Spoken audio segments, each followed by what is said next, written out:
because it's like I'm sorry. because it's like okay, Yeah. it's like if What up, TJ? What up, gentlemen? What's it's up? about time somebody showed up. Jesus Christ. I was working on it. Look at my man I got was his working on logo in the back, got his green screen up and everything. Okay, all I'm ready. right. I'm ready. I'm ready. With the Rick and Morty shirt on. Okay. Yeah. I gotta represent. Yeah. Yeah, this is dope. I appreciate y'all coming on, man. This is cool. Oh, Shit. most definitely, most definitely. We I'm, be, we be, we be talking about this anyway. I'm gonna have to step my background game up. Hold on, cuz. Like that, like that. Yeah. God damn, you gonna show us up like that, bro? I'm sorry. I'm sorry. I'm sorry. I'm Yeah. sorry. I want to be ready. I want to be ready. I want to be ready. So damn. Huh? I said so damn disrespectful. I need to fix my little setting here. I was ready. My man. I was ready. I'm a disrespectful as AEW. Holy shit. Oh, that's where we No. going to already. Yeah. Okay. All right. Okay. All righty. They All just been right. wrong. They just been wrong. They just been wrong. They just been wrong. They just been doing Oh, wrong. oh my goodness. I said, what's So going on? AEW? okay, let's put a pin in that one real quick because Okay. we was talking about Charlotte Flair and how I don't know if you listen to Busted Open, but Mm. they was talking about Charlotte coming back and her promos and what have you. So which the videos busting though. Oh The yeah. promo videos for her coming back. It's very important. Exactly. Right. Very So important. you as you know, the Charlotte has been getting hate since she first came on the scene, right?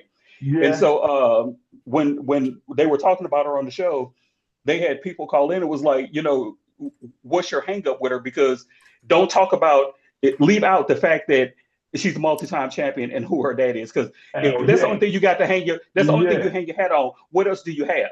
So of Exactly. course, Exactly. look, they, LaGreca has always been that Charlotte is levels head and shoulders above everybody else, Mm-hmm. and it's Mm-hmm. true.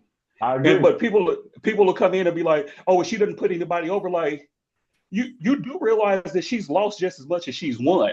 Exactly. She paid Rhea over, and look what Rhea said. Exactly. But everybody thinks that you have to win to go over. Like no, there's No. going over and getting over. Exactly. Right. When Exactly. you're in a match with her, she's getting you over. What you do after Mm-hmm. that is up to you. It's the same thing when Exactly. they will put people in the ring with Flair. If you're in the ring with Flair, you're supposed to be you're being elevated. Exactly. Supposed to get the Exactly. rub, Remember brother. the match? Right. Remember the Exactly. match of who? Stone Cold Steve Austin and Bret Hart. Exactly. Stone Cold lost. You know what I'm Brett went saying? over. Brett went Right. over. Stone Cold got over. Exactly. Right, right, right. Exactly. Exactly. That was his defining moment. Because it wasn't the fact that he lost, it was how he lost. You know? He lost fast out of the pool of his own blood. Right. Exactly. So, but y'all also mad at her because she's actually talented. Mm-hmm. Like Yeah, I she's in agree. the ring and she's actually good, but you don't want to give her that. But you're No. saying that she's being shoved down your throat. But it's also let's take somebody else, another generation, second generation, whatever. Mm. Dominic Mysterio. I like Dominic. Charlotte went through NXT. Mm. Dominic got put right into on the main roster in a I wouldn't even call it a He main was event story, but he was he was a right on the tag main team. roster. Yeah. Right, because he Yeah, was a tag team with his daddy. Right. Exactly. right to Exactly. the main roster. But why he don't catch as much flack as Charlotte though? This is the whole female Probably because he sort of thing. not winning championships the way that she was. It's like he not in the main events, like like she was pushed with.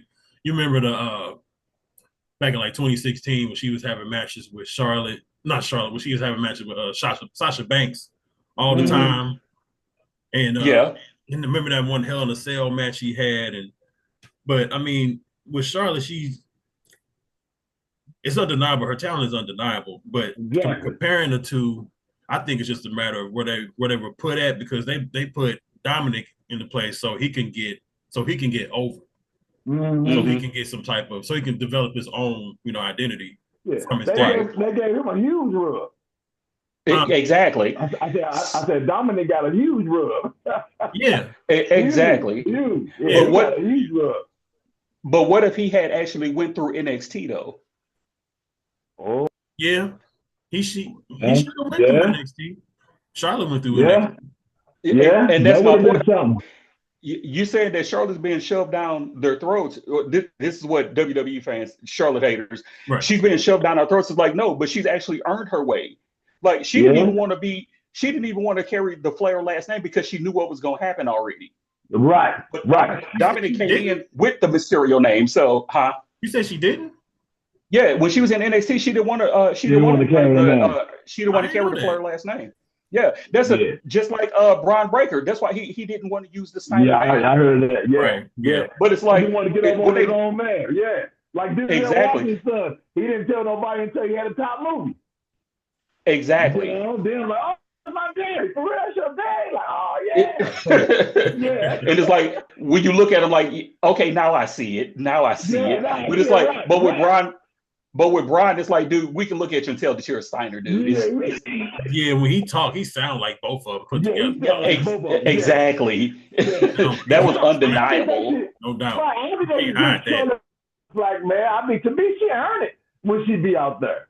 I mean, clear example to me of where she really stood out was when the whole pandemic thing was happening. And they was, in the little performance center. That WrestleMania. Yeah. That was the only match I got into that whole WrestleMania where I actually forgot what was going on, and they was in this little bitty small arena. Her and Ripley took my mind completely away. You know what I'm saying? With what they was doing. Everybody else in that court was kind of like, I don't even remember that court. But I remember that match of Charlotte and Rhea Ripley. That's the only match I remember. You talking about 39? When they was during the pandemic, yeah. Okay, yeah. Oh, you talking about 36, something like that. Was that 36? Yeah. 30, yeah. They had the whole pirate stuff going on. Yeah, because 2019 was 35 and 36 was 2020. Yeah, so that's the only thing I remember. Charlotte and Rhea. That's it. That's the only thing anybody remembers about that WrestleMania. And you know why? Because Charlotte actually lost that match. Yeah, she lost it. But Rhea went over. Rhea got over. Yeah, at the same time. She hit both of them. She got both of them at the same time. She went over and she got over. Mm-hmm. Yeah. But Charlotte don't put people over though. So I don't believe that. But it was like outside of Becky, outside of the 4 horsewomen, it was like, who else do you have? They were trying to bring everybody else up, and it was like, but who else do you have though? Like nobody was on none of their levels though. So that's why all 4 of them just got played. You know what's ridiculous about that? About Charlotte not putting people over. Ain't she like how many time champion? 13 time. When you a 50-time champion, all you do is put people over. You just want thank you. In the end. Right, because you had to lose to be able to win again, and then you had to win to be able to lose. So it's like, really? But she didn't put nobody over. I mean, it's like people forget. They used to say, I think they kind of used to say the same thing about Flair too. But it's like, y'all do realize that Flair lost to Terry Funk. Yeah. Flair also lost to Ronnie Hands of Stone Garvin. I'm just really, but Flair don't put people over. He didn't put people over. As great as Flair was, they say. Right. It was like, but he would lose times. When they put the belt back on him a month later, it was like, okay, I get that. But in the same token, it's like they were getting the Flair rub. What happens after that, he had no control of. He might have been control of booking at that point in time and creative at that point in time too, but still. Yeah. It's like, but they put the belt on him. No, it's like, it's not how long you have the belt, it's what you do when you have the belt. What did you do when you had the belt? Exactly. How you make people feel. What happens within that timeline?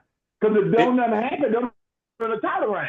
Right. Now, exactly. Charlotte got 14 title reigns, but to be honest, a lot of her title reigns I don't remember because they didn't really do too much with it. It was a lot going on. It was like you had said, it was kind of, here go the belt, well, we're going to take the belt. And here go the belt, we're going to take the belt. So it was more so the thing of just getting them numbers up to me.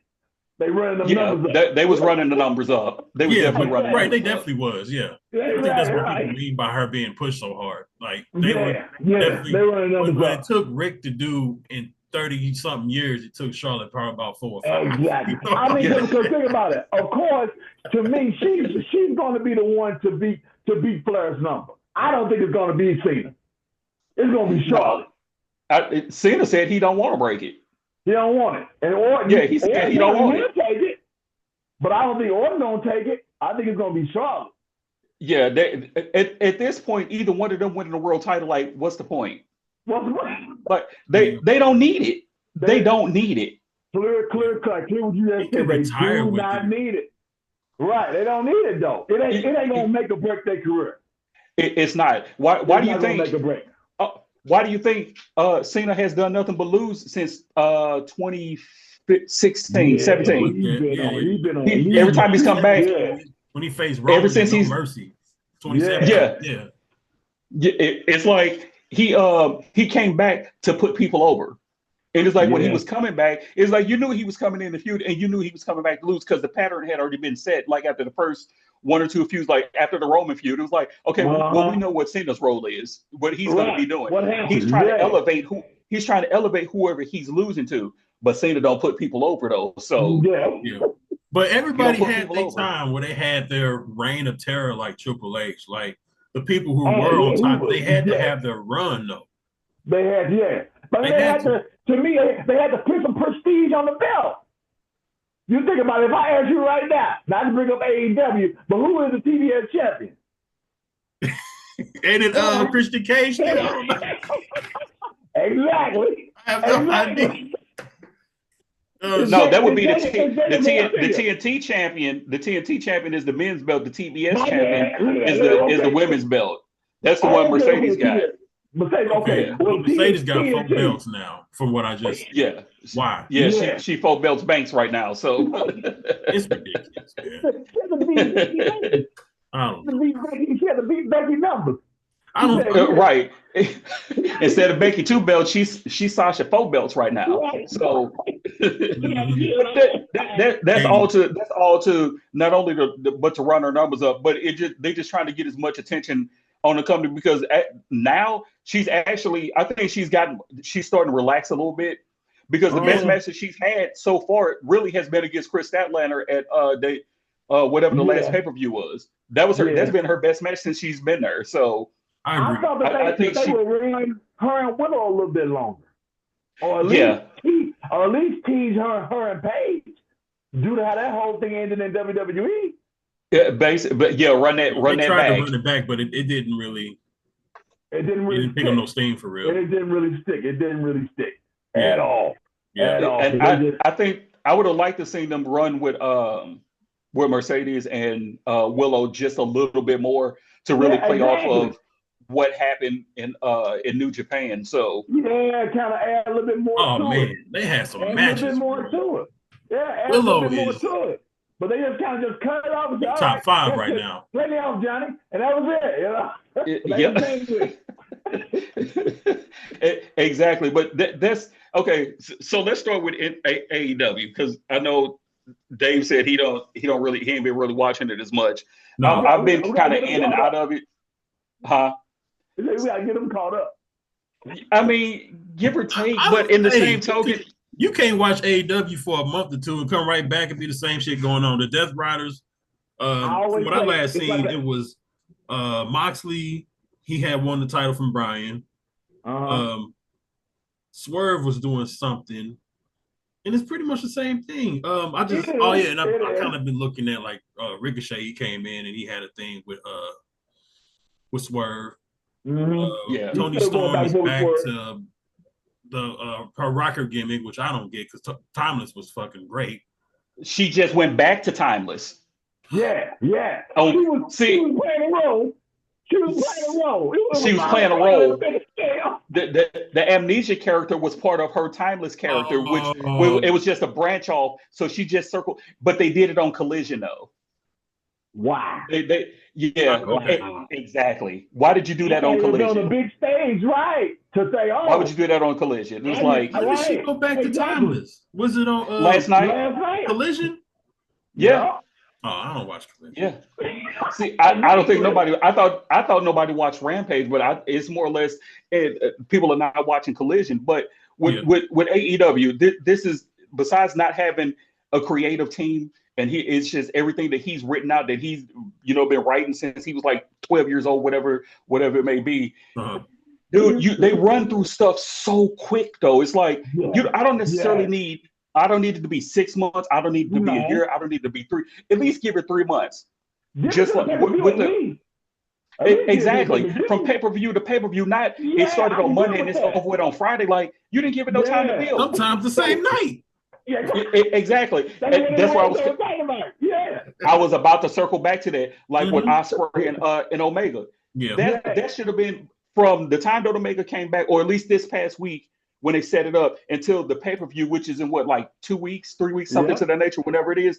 That's 3 weeks. You have 2 shows on. That's 3 weeks to build that. And then that last show before the pay-per-view is when it's like, you know what? Okay, fuck it. Let's go ahead and team up and go ahead and take care of this work real quick. No, it's just we ran through everything and was like, come on, in man. one night. Come on. Your next couple of weeks after that is just kind of like the same old redundant thing, and everybody getting bored, everybody coming on going, why we still watching? It's like slow dripping. Slow it down. Slow it down a smidge.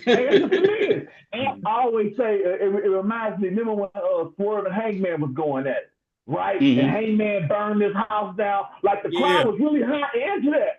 But then on that Saturday, they went in the ring and just completely killed each other, doing everything they could. Now, granted, it was a very exciting match, but all those, I would say, angles that they did inside of that match, that could have played out for a whole 6 months. Why go in that one match and do all that? That was a lot they did. Yep. Yeah, and with that feud, that one could have ran about 6 months. Yeah. Easy. He burned his house down. He could have got locked up for it. Let's see. WWE would have did that. Why? I was mad because I said, why did you give him that cage that quickly? It was too quick. Yeah. Triple H would have did that. The cage is supposed to be the blow off. Yes, exactly. The cage is supposed to be the blow off. We got the blow off 2 days after he burned his house down. Right. They didn't even get to it that quick with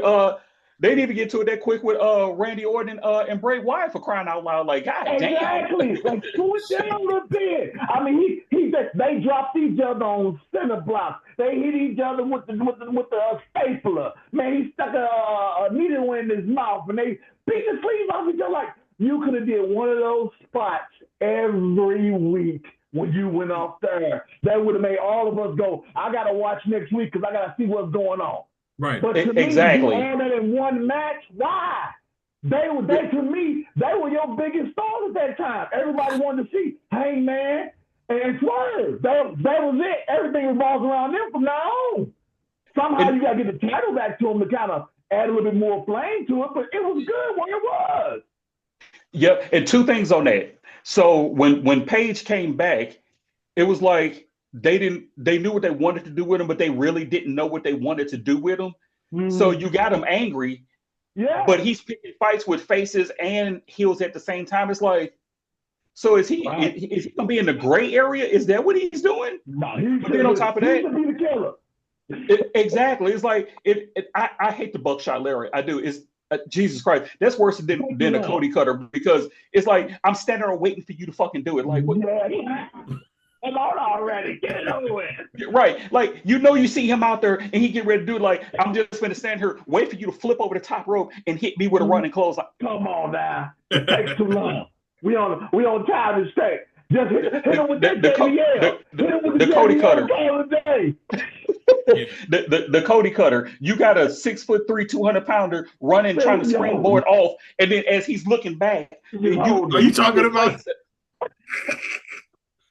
I'm already. I hate that it. much time. Ain't that much time. It's like when they climbing the top rope and you standing there for a minute. I understand, boy. I get it. You got to get your balance. You don't want to jump. You don't want to go too early, too late. But if you ain't gonna get up there and jump like Darby Allin or Jeff Hardy, just forget about it. Darby get up there and just go for it. He just say fuck it. He say fuck it. Again, another dumbass finishing move. That's a dumbass finishing move. We'll save that one for later. We're gonna talk about dumbass finishing moves. Oh my God! When he licks the apron, I'll be like, Darby, like, come on, like, bro, you finna cripple yourself like flat out. Mm-hmm. You finna cripple yourself. You know the funny thing? Have y'all listened to Chris Van Vliet, right? Yeah. I've seen clips of his videos. Yeah, his latest one I think is Matt and Jeff Hardy. And Jeff Hardy, he said like he hasn't been injured no more than like 5 times. Like it's been very minimal injury due to how he been wrestling over the years. But Darby, we know he broke his damn foot before he's supposed to climb Mount Everest. Ain't he going to climb Mount Everest now? Did he do it? No, I don't think he did it. I don't think he did it. I think he's supposed to go back and do it. Training or something. I'm sure he's training. I mean, well, shit. Last we seen him, he was going down a flight of steps on the skateboard. So I don't know. I don't know. I'm sorry if I'm Tony Khan, Darby. I understand, man. You got this whole idea in your head. You're trying to hurt yourself, but just wait until your contract is up, and then go do that. Get some insurance. Damn. You know, you crazy. How about that? The white man, we gotta make some money right now. We gotta make some money. I need you to focus. Right. But I'm telling you, to me, focus. Hangman Adam Page and Swerve should be the top guys. To me, it shouldn't be John Moxley that's your killer. It should be Hangman that's your killer. But now you making Hangman all soft. You got him going out there with Christopher Daniels. Now you all worried because he thought he may have hurt him. And no. Right, you worried that Christopher Daniels is retiring. No more in ring. All that corny ass SCU bullshit is done. Praise God for that, because that man. He had a Texas death Chris match, Jericho, right? you next. He had a Texas death match with Christopher Daniels last Saturday. What did he do Saturday? They had a Texas death match last Saturday. Christopher Daniels? Yeah. Oh. The last thing I seen was Dynamite. It was like, hey, you're good. Hey, man. He said, coming back one more. He was like, I need one more. Yeah. So he Jared ass. Yeah. So he comes back for one more. Of course, Swerve beat him to a bloody pulp. Now he come back out there on Dynamite and he goes, my career may be over due to you. I hope you're happy. So now Adam Heyman is standing there. He's all worried and he's all sad. It's like, no, he's the killer. Let him be heartless. Right. Why did that fuck with you? Like you are heard. First of all, I was like, why are you really tripping off of if you ended somebody's career that's been like 40 years? Like, really? Like, what? This would have been like, oh, I ended your career? Yeah, thank you. Hats off to you, pal. Buddy. Thank you. Go backstage. Exactly. Go back and be part of creative. That's what you do. Down, dropping people on center blocks, stabbing people in the face. For your Christmas, I was the Christmas Yule log that was on YouTube. Like for Christmas, he had a whole Yule log that was on YouTube. Replaying over and over for Dynamite, doing Christmas time, doing New Year's. Funniest thing ever. He's just sitting in front of the house just drinking, and the house just burned down behind him. Oh, I saw that. Come on. That's the most greatest thing ever. Like, you need to get your money back, burn the house down. Heyman's your killer, not John Moxley. Nobody wants to boo John Moxley. That's the problem you keep running into. Exactly. I'm sorry. And the Death Riders are not fucking believable. Sorry. No, the only one that's believable is Marina Shafir. That's it. And she is the only one that's believable to me. She got that face. She giving you the scowl. They are believable. They're legit individually, but together it's just something. Like, I haven't been following it, but when I come back and see it, I'm still not convinced. Like, Like I love them individually, but maybe it shouldn't be so many of them together the way they are. Maybe it should just be. You know what? Is Claudio just see? This what is the thing with Claudio. them. Wherever he goes, it just seems like it don't work. It don't because Claudio is a wrestler. He's not an entertainer. That's the problem with him. It's the same thing like with who was it? Timothy Thatcher. Timothy Thatcher is a wrestler. He's not a sports entertainer. That's why he would have never clicked on the main roster, and that's why they let him go. He's not a sports entertainer. That's the same thing with Claudio. What if you gave Claudio a manager? They done that. They tried that with Paul Heyman. Oh, show you right. Remember, he was a Heyman guy for a cup of coffee. Yeah. So with the Death Riders, we know about Mox. Okay, you got Claudio. We know about Claudio. He could just be the silent killer. You don't even have to talk. We know about. But the two issues that I have with that group, Marina and Willa Yuta, don't really have a issue with Marina, but we haven't seen Marina. She's been over in ROH giving everybody mother's milk and what have you. I mean, okay. Just saying. but who would really be afraid of Willa Yuta? Like if it was real life and you saw those four walking down an alley and you're the only other person on the other side of the alley, you look at Mox and be like, he might be a problem.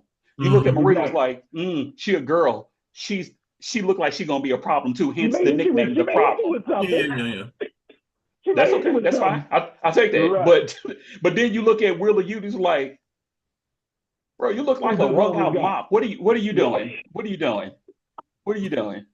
What are you gonna say? Or you the cheerleader? Like they don't have. He the mascot. Like, you know how most. Yeah, he the mascot. But you notice like how some groups outside of, we're not gonna go all the way back to like Horsemen, like, but you have some group where you have one that's just he's the meat.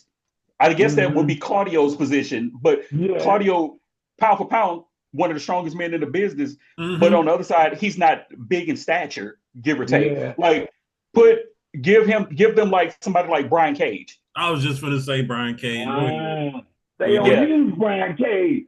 They don't use that man right. Just he need to be in WWE. Right. Big old dude, man. Shave his head, give him a he big just old get jobbed out like crazy. Like come on, man. He's horrific to the. Give him a big ass cigar. Have him just looking just crazy. Yeah. I'm just glad he got rid of the mutton chops. Is all I'm saying. I'm glad he got rid of the mutton chops. I hated those damn things. He grew it all the way out now. So, but even somebody like even if they had put I've never been a big fan of Lance Archer, but even if they put Lance Archer in the group. Here's Lance Archer, almost 7 feet tall, 200-something pounds. Okay, it's like you see the group coming, it's like, shit, I'm about to get my ass kicked. Exactly. You think that Lance Archer should be with them? Where's the brick? I think he would not the. Oh, geez, don't get me started on the brick. I was saying, well, the brick that's from NXT and a match between Lola Vice and Jada Parker. Jesus Christ, but. Whatever. It was. You did the brick last night? I saw that. When Big Bill threw the brick at House? Nobody watched Collision. I didn't. I saw some highlights, and but I'm just saying, like, if the Death Riders had somebody like a Lance Archer, like a Powerhouse Hobbs, like a Brian Cage, in that group, in that setting, it would be more believable. But you got them three right that you just said, Hobbs. Archer, Cage, and Archer, that'd be nice. That's a powerhouse right there. But it's real powerhouse right there, Exactly. So if they would have put one of them, and you got Pac, I'm just saying. So you got those guys in the Death Riders, but I'm supposed to be intimidated by them.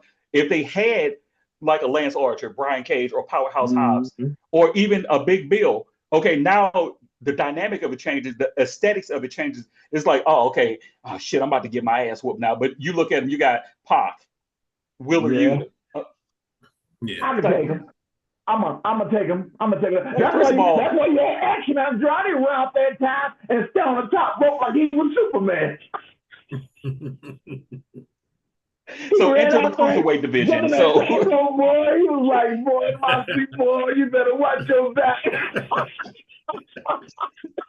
I was like, no, that is not how you fight. You just stand there, right? 1 foot forward, 1 foot back, because he's ready to swing. He exactly. ran to the top rope and went, Moxley, I challenge you. What are you doing, man? Like, no. really? That's not believable, bro. That's not believable. Man. That group is not believable to me. It's just not. But then nobody knows where the story is going because he bless his heart. Tuesday, Moxley supposedly had did an interview with Renee, right? So it's supposed to air this Tuesday. I'm very eager to hear it to like you just said, to make it make sense. Because it just doesn't make sense. Right. And every week in and week out, when the show goes off, I'm sitting there going, did I miss something? I think I may have missed something. You didn't miss that. You can't miss what wasn't there. Because hey, Bully said that Mox's promos remind him of when the Ultimate Warrior would cut promos. And I was like, you know what? You damn sure right. It don't make a lick of fucking sense. You speaking in metaphors, but you kind of going too deep with your metaphors, man. Keep it simple. If me and you into a beef and we get ready to fight, I ain't gonna say too many metaphors to you, man. You know what I'm saying? Come on already. Like to me, kill all the mystique and the mystery. Once I come out here, the butterflies are gonna be buzzing, and when I get into this zone, no one's like, "What are you talking about, bro? What are you talking about, bro?" I'm interested to see this Tuesday, that interview. Yeah. That boy having too many GCW flashbacks. So right. What too many chest shots, man. I'm wondering if he's okay. I'm wondering if he's okay, man. I wonder if he's okay. He not. I'm interested to see how the interview is gonna go with Renee interviewing him, like what the expressions on her face are gonna be. That's right. When he said that, I am very eager to hear that this Tuesday, man. I'm very eager to hear that, man. To see can he finally make this make sense? Because the thing is, like sometimes the storyline may start kind of on the down, but we can kind of hit her up, and if you can finish it off and then make it make sense, it's great. Like I was talking to my wife about the whole Ricochet thing when they was throwing toilet paper at him, and I clearly told her, I said, man, this Ricochet thing could be one of the greatest things in wrestling if he pull it off right, if he just embrace the heat that he's getting. Like, go ahead, like Buffett, tell Tony to put your face on toilet tissue and sell toilet tissue at the show for $50 a pop. $50 a roll, baby. You can throw toilet paper at me all night, $50 a roll. Everybody in the arena gonna buy one. Exactly. And that's to me, that's the biggest story that's actually making sense on AEW television. How you had Swerve, him going back and forth, he embarrassed him. Ricochet gets pissed off and he hits him with them scissors. Like, oh, that was perfect. But the only issue I think that's gonna be is Ricochet talking. Yeah. Yeah, his promos are still. He feel his presence. He got his swag. Or he ready. You know what I'm saying? Prince, no, he doing the dance, everything they doing. But I'm worried. Exactly. But I'm worried about Ricochet. I hope that they maybe find a manager or find somebody to put around that can help him, I guess, perfect his promos. Or if he ain't gonna say nothing, just more sort of facial expressions. Like let your face do all your talking. Yeah, I ain't gonna say. I mean, make the glasses foggy and dirty. Put them down in your nose and just look like you're gone. You ain't got nothing to say.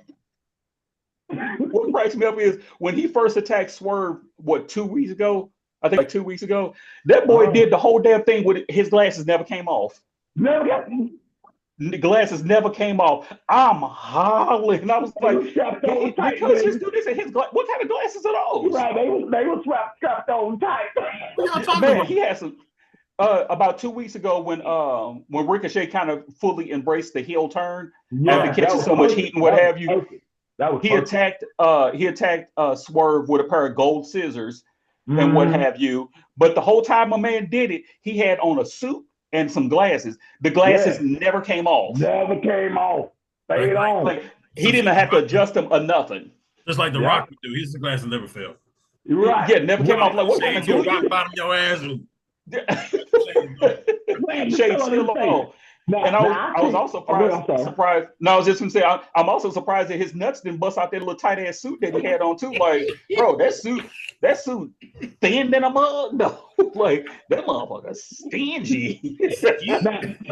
now what they can do, Ricochet, is they can do those vignettes backstage.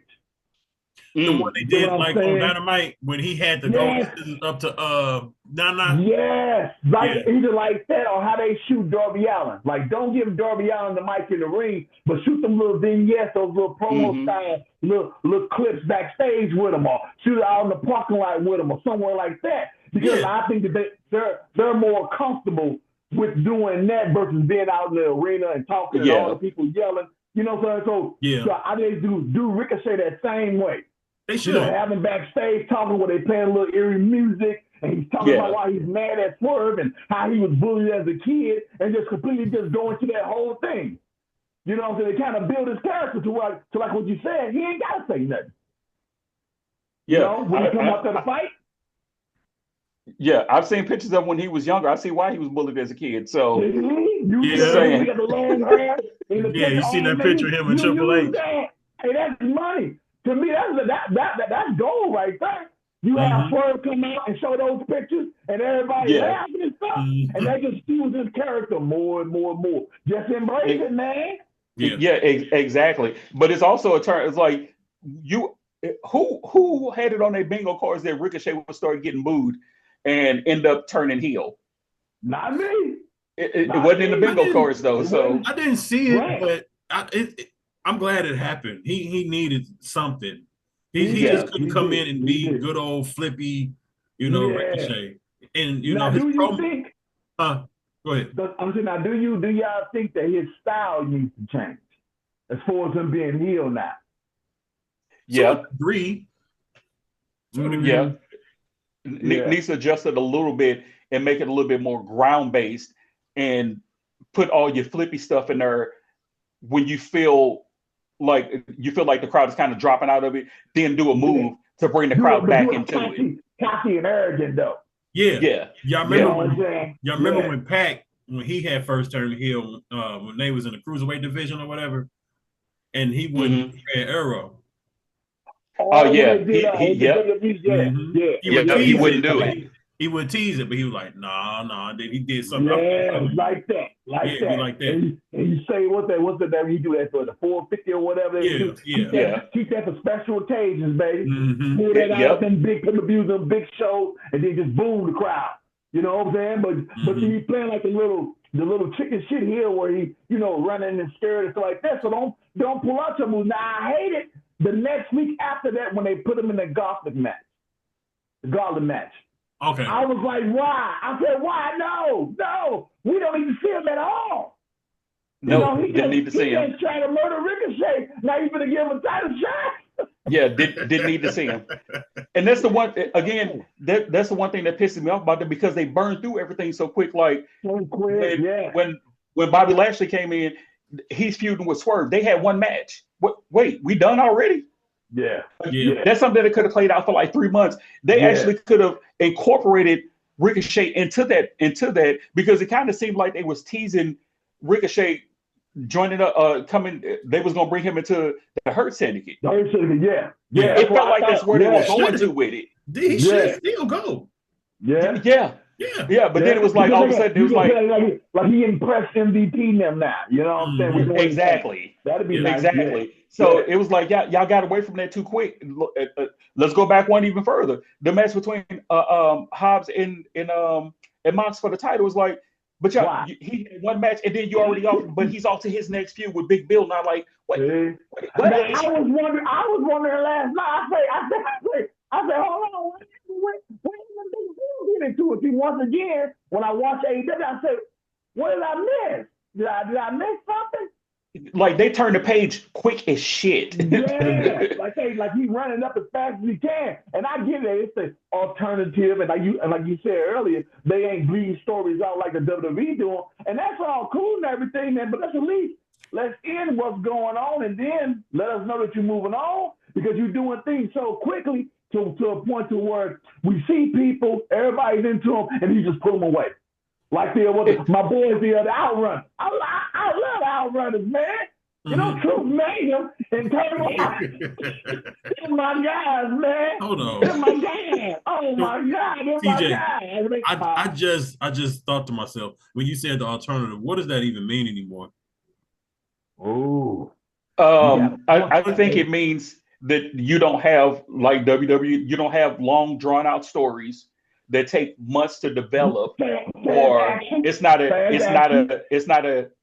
year long story. It's not a 2-3 month build up, i.e. Ospreay and Omega, like just 20 minutes ago. I hate you. I can't stand you. I'll never team up with you. You tried to kill me. 20 minutes later, it was like, you know what? You're right. We need to go ahead and link. Yeah, like hold on a minute. One of them, they friends again. I'm telling you, it's like an easy to play video game. You can pick it up and just start the action, man. It's easy. You know, you like you just said, Big Dave, man. Plug and play. Plug and play.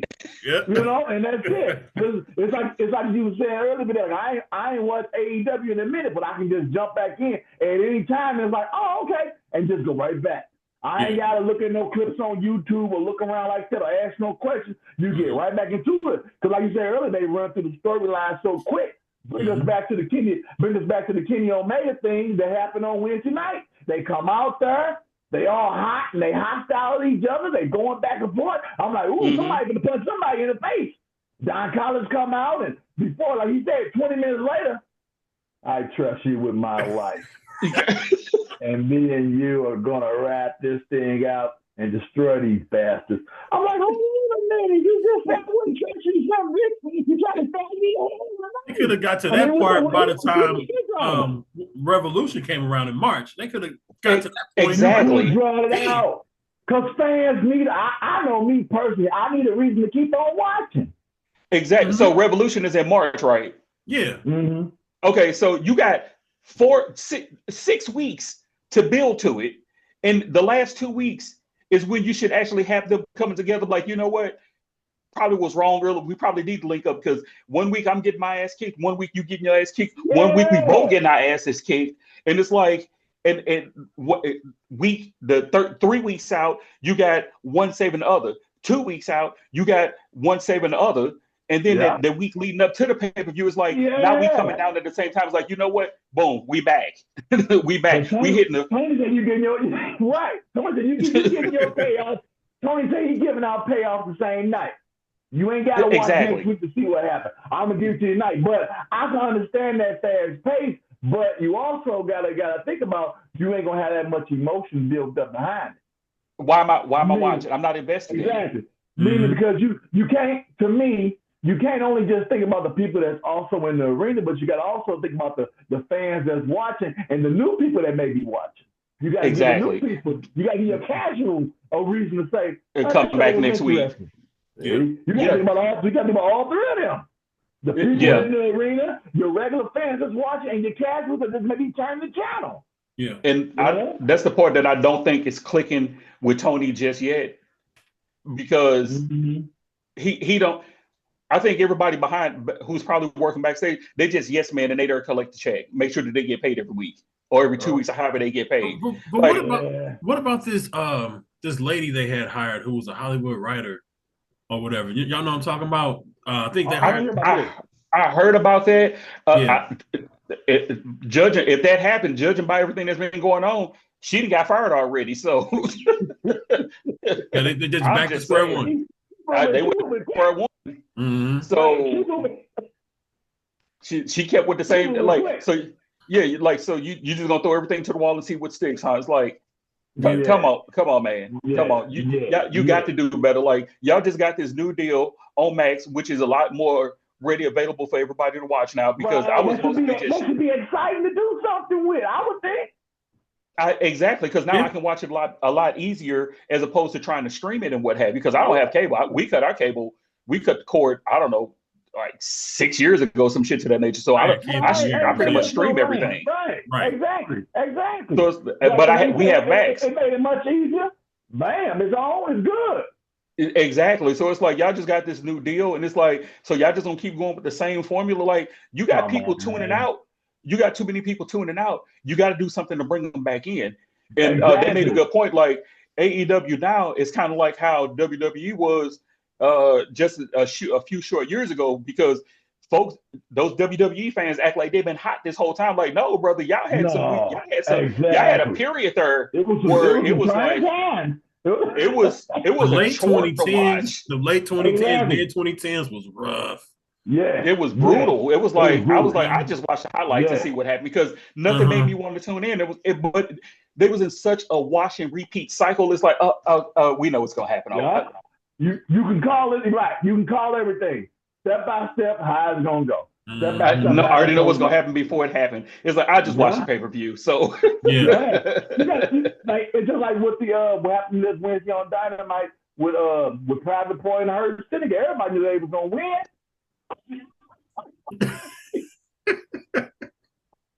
Okay, so let's get into our reviews real quick.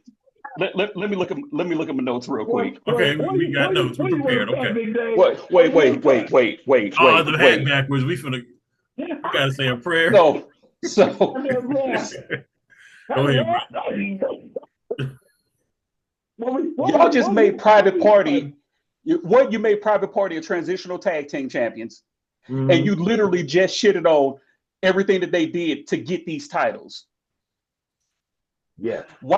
If anything, that match should have ended in a disqualification from somebody.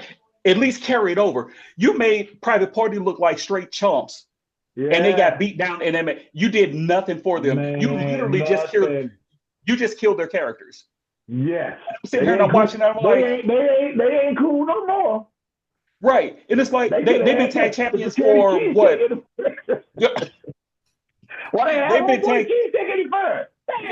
They've been tag champions for what, about a month, and had what, 2 title defenses, give or take. I don't even know how many title defenses they had. They had one on Collision, and I think they had probably maybe 2. I wouldn't know. And they've been champions, I think, since it wasn't November. I think it was November they won. Yeah, you've had the title for a month, 2 months. You've had maybe a handful of title defenses, and you make your champs transitional champs. Like, that was just it was fucking stupid. And as soon as they did that, I'm looking at the TV, I'm like, yeah, because you put it together like they was gonna be some big players, because they beat the Young Bucks. The Young Bucks, yeah. Right, so right. And look what they went through to beat. Players. And look what they went through to beat the Young Bucks. Exactly. Like, they built it up to, like, if they didn't beat the Young Bucks in that last match, that they were gonna break up. They were done. Yeah, that's gonna be a big deal. That's a big deal. That's one of the last things I seen with Private Party when they won the titles.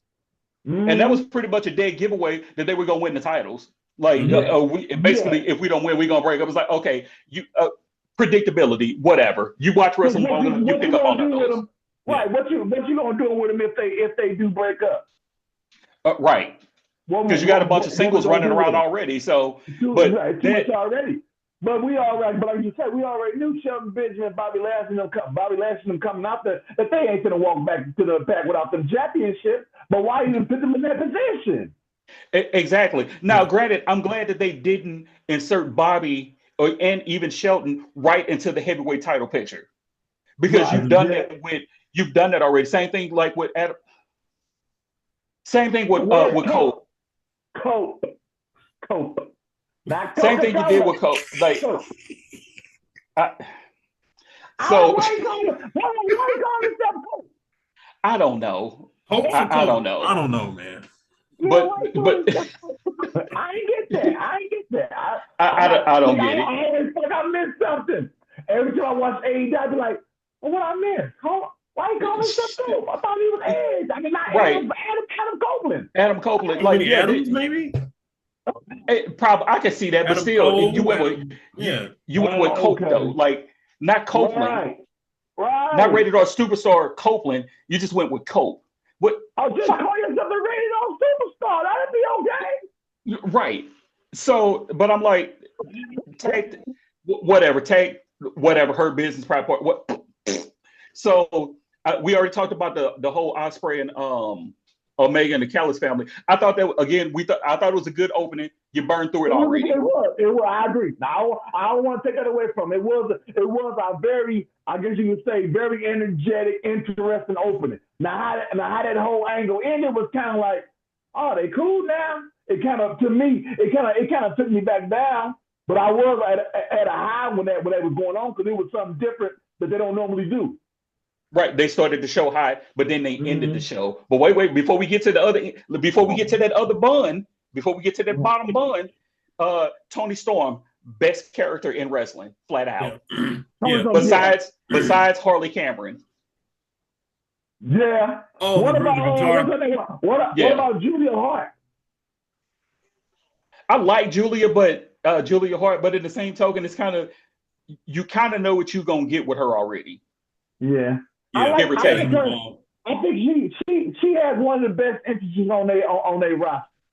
Hands down. Her entrance is a nice. I think a lot of them can kind of look at her. I don't know who worked with her on that entrance, but her entrance is very good. You can kind of see the character, but when she walks out, she takes her time. She's kind of digesting everything. I say her. Who that? Go ahead. I say her, Julia Hart, Swerve, like they got like some of the best entrances on AEW because everybody else just kind of just come out and just dart to the ring and let's go. Yeah, exactly. Yeah. I like her entrance. Her entrance kind of reminds me of before VKM got his hands on him, Karrion Kross's entrance in NXT. In NXT specifically. Yes. It pulls you in. It pulls you in. Who is this? Because to me, the entrance plays a huge part within wrestling. Because once that music hits, whether it's smoke mirrors, pyro, it kind of draws my attention to say, who is this? My 9-year-old, he was standing at TV like, who is she? Like, son, let me tell you.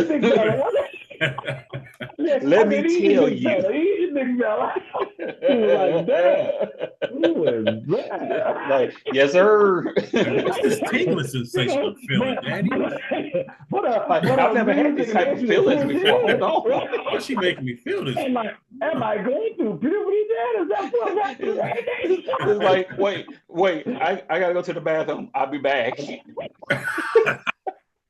20 minutes later. No, can I get some juice? Dad, can I get some juice? Refuel. Hey, I got a question for you though. Yeah. Who wants to see JARRETT as champion though? Dave, you want me to go first, or you want to go first? I'm gonna say I don't really care for the fact that it's the AEW championship. Just let them have it for however long. It's like it's prestigious, but it ain't like, I don't know. Go ahead, TJ. I'm just in this timeline of 2025, when MJF walked out there to that ring and he insulted Jeff Jarrett's mother, the only thing I wanted to see Jeff Jarrett do was walk to that corner, grab that guitar, and knock MJF ass out. There it is. That was it. That should have happened. That should have happened. I said, why hasn't Jeff walked to the corner and grabbed his guitar? You talking about my mama, man? It's my mama. That's my mama, man. You talking about my mama though? My mama, man. Man, you're going too far. And laid MJF out when nobody would have said nothing about Jeff Jarrett wanting to be champion. At all. I think. Okay. Well, first things first. That was a rhetorical question. Just okay. Yeah. That's how I didn't know how to answer it. Just kind of like it was rhetorical because it's like. Let me. I'll say this before I move on to my next note here. They like you had it where you could actually make the title be prestigious. Like winning it actually is a big deal. When you started out with Jericho as your first champion, then you had Mox come in, then you had Omega, And then you had it was a journey to get Paige there, which they came when they came back around to Paige getting the belt. Like you were starting to kind of make it mean something. And it was like, oh, okay, well, you made it where it was a uphill battle. You took Daniel Bryan went through some peaks and valleys to get there, and then he finally won it. And then like a month later, it's like, oh, okay, well here you go. MJF as the champion. I'm not a big MJF fan because his gimmick. One, we've seen it before. Two, he literally does the same thing in every single feud that he has. It is the same playbook. Bust him over his head. Exactly. Like each one of his feuds are literally the same thing. They're the same thing. And he screams entirely too much for me. Yeah. Why are you yelling? Why are you yelling? Jeff Jarrett should just bust him over his head, and that would have just put an end to it. And Jeff Jarrett just went on about his way, going to about the title. Because the thing is, if I'm going after the championship and you're not the champion, why am I talking to you? You know who they could have stole a small piece from with that? Seth Rollins and CM Punk. CM Punk told Rollins, he was like, you don't have nothing I'm interested in. He's like, why the fuck should I care about you? Thank you. You have nothing that I'm interested in. You have no title. You mean nothing.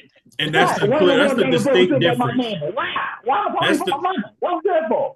That's the clear distinct difference is that WWE, they're more logical and they don't try to insult your intelligence at all. They say it for what it is. They say it for they know what we're thinking. That's how it's gonna play out. That's the way. That's how you should expect it to play out. Yeah. Right. Exactly. If you logical about it, if you know the business. Exactly. Logical. Because because like with MJF, but MJF, he ain't a top contender. He's not in one of the matches for the belt, like anything. Like if Edge and Jeff Jarrett got into it, I can understand that a little bit more because Edge going for the championship and he's trying to be first in line. But you got everybody gunning for the champion right now. Like those should be all the ones where their stories are starting to connect because you got four people talking about I want the title. Exactly. But MJF said this. Well, I ain't trying to face John Moxley right now. It's like too much work. Well, why am I talking to you? Right. That's what he said. Who said I ain't trying to face John. MJF said that. He said, well, I ain't trying to face John Moxley right now. It's too much work. Then what are we talking to you for? What are you doing? Yeah. Right. He just want to slide in and pick the bones real quick. Exactly. That's all he want to do. He deserve a good crack. But so and then after that, the Swerve versus AR Fox. Now the match that they had, which you already kind of knew what was going to happen. You knew Swerve was going to win that. Right. That's the type of match that Powerhouse should have had after he lost. Now he's pissed because he got screwed out of winning the title. They should have sent that dude on nothing but a serious rampage. No pun intended there. They should have sent him on a rampage. That would be nice. All these bottom card, these special appearance guys or whatever, and then you start working your way through whatever their middle card is right now, and then working his way back up. Like he's just going through destruction. Yes, just destruction. Just wrecking everybody. Everybody. I have a question. I got a question for a lapsed AEW fan who ain't been watching that much. Where's my boy Warlow, man? I think he's out with another injury though. I think that's where he's been injured. Yeah. Okay. Because even for the short time that he came back, like you stuck him back in a group again. That didn't make any sense. The Undisputed Kingdom. Yeah, like and it didn't make any sense. Yeah, it didn't make any sense. And it's like, well, why are you sticking him in there? And like one of his first promos, they came back said that because I think was MJF the champion at the time. Yeah, he was. I think MJF was the champion at the time, and like he was supposed to be making a beeline for MJF. Yep. Yeah. Okay, why we didn't run with that? Why you didn't run with that? Yeah, remember he had referenced like when he was with him and stuff, and how how everybody realized that he wasn't getting the push like he used to, and he how he wanted to get back to what he used to be, And I'm still a monster. I'm still this and that, and it's like, it's yeah, just you sad. kind of, And it's like I'm still because for some reason when you say Powerhouse Hobbs, I think about Warlow because they had some. Remember them? What was that saying that came from their matches? Meat versus beef, something like that. meat versus meat, or it's a beef match or some shit to that nature. Yeah, Yeah, something like that. Something like a meat match or whatever. Meat factory, whatever that bullshit was. yeah. It came across as very, very suspect. But anyway, so So I'm just saying whenever I hear them, I think about Warlow and just at least Hobbs is still on the rise. He's still doing something. Yeah, But he on TV. I agree. And it's like when I watched some highlights or whatever. And Big Bill, thank God I always saw his potential. He was big cash.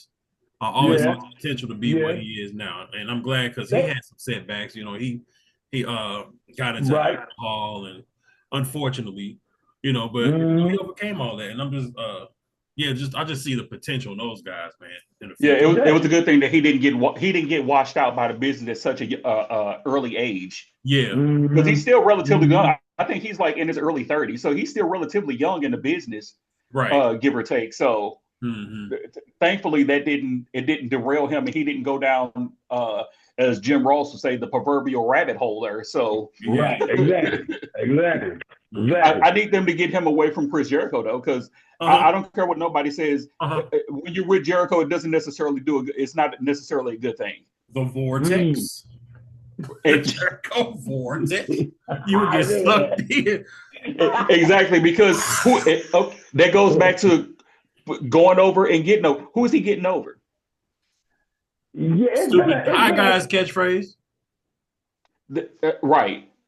No, I get Chris Jericho doing his thing. He probably most likely towards the end of his career, and he just having fun or whatever. But like you say, Jericho can do all that, and it doesn't hurt his stop.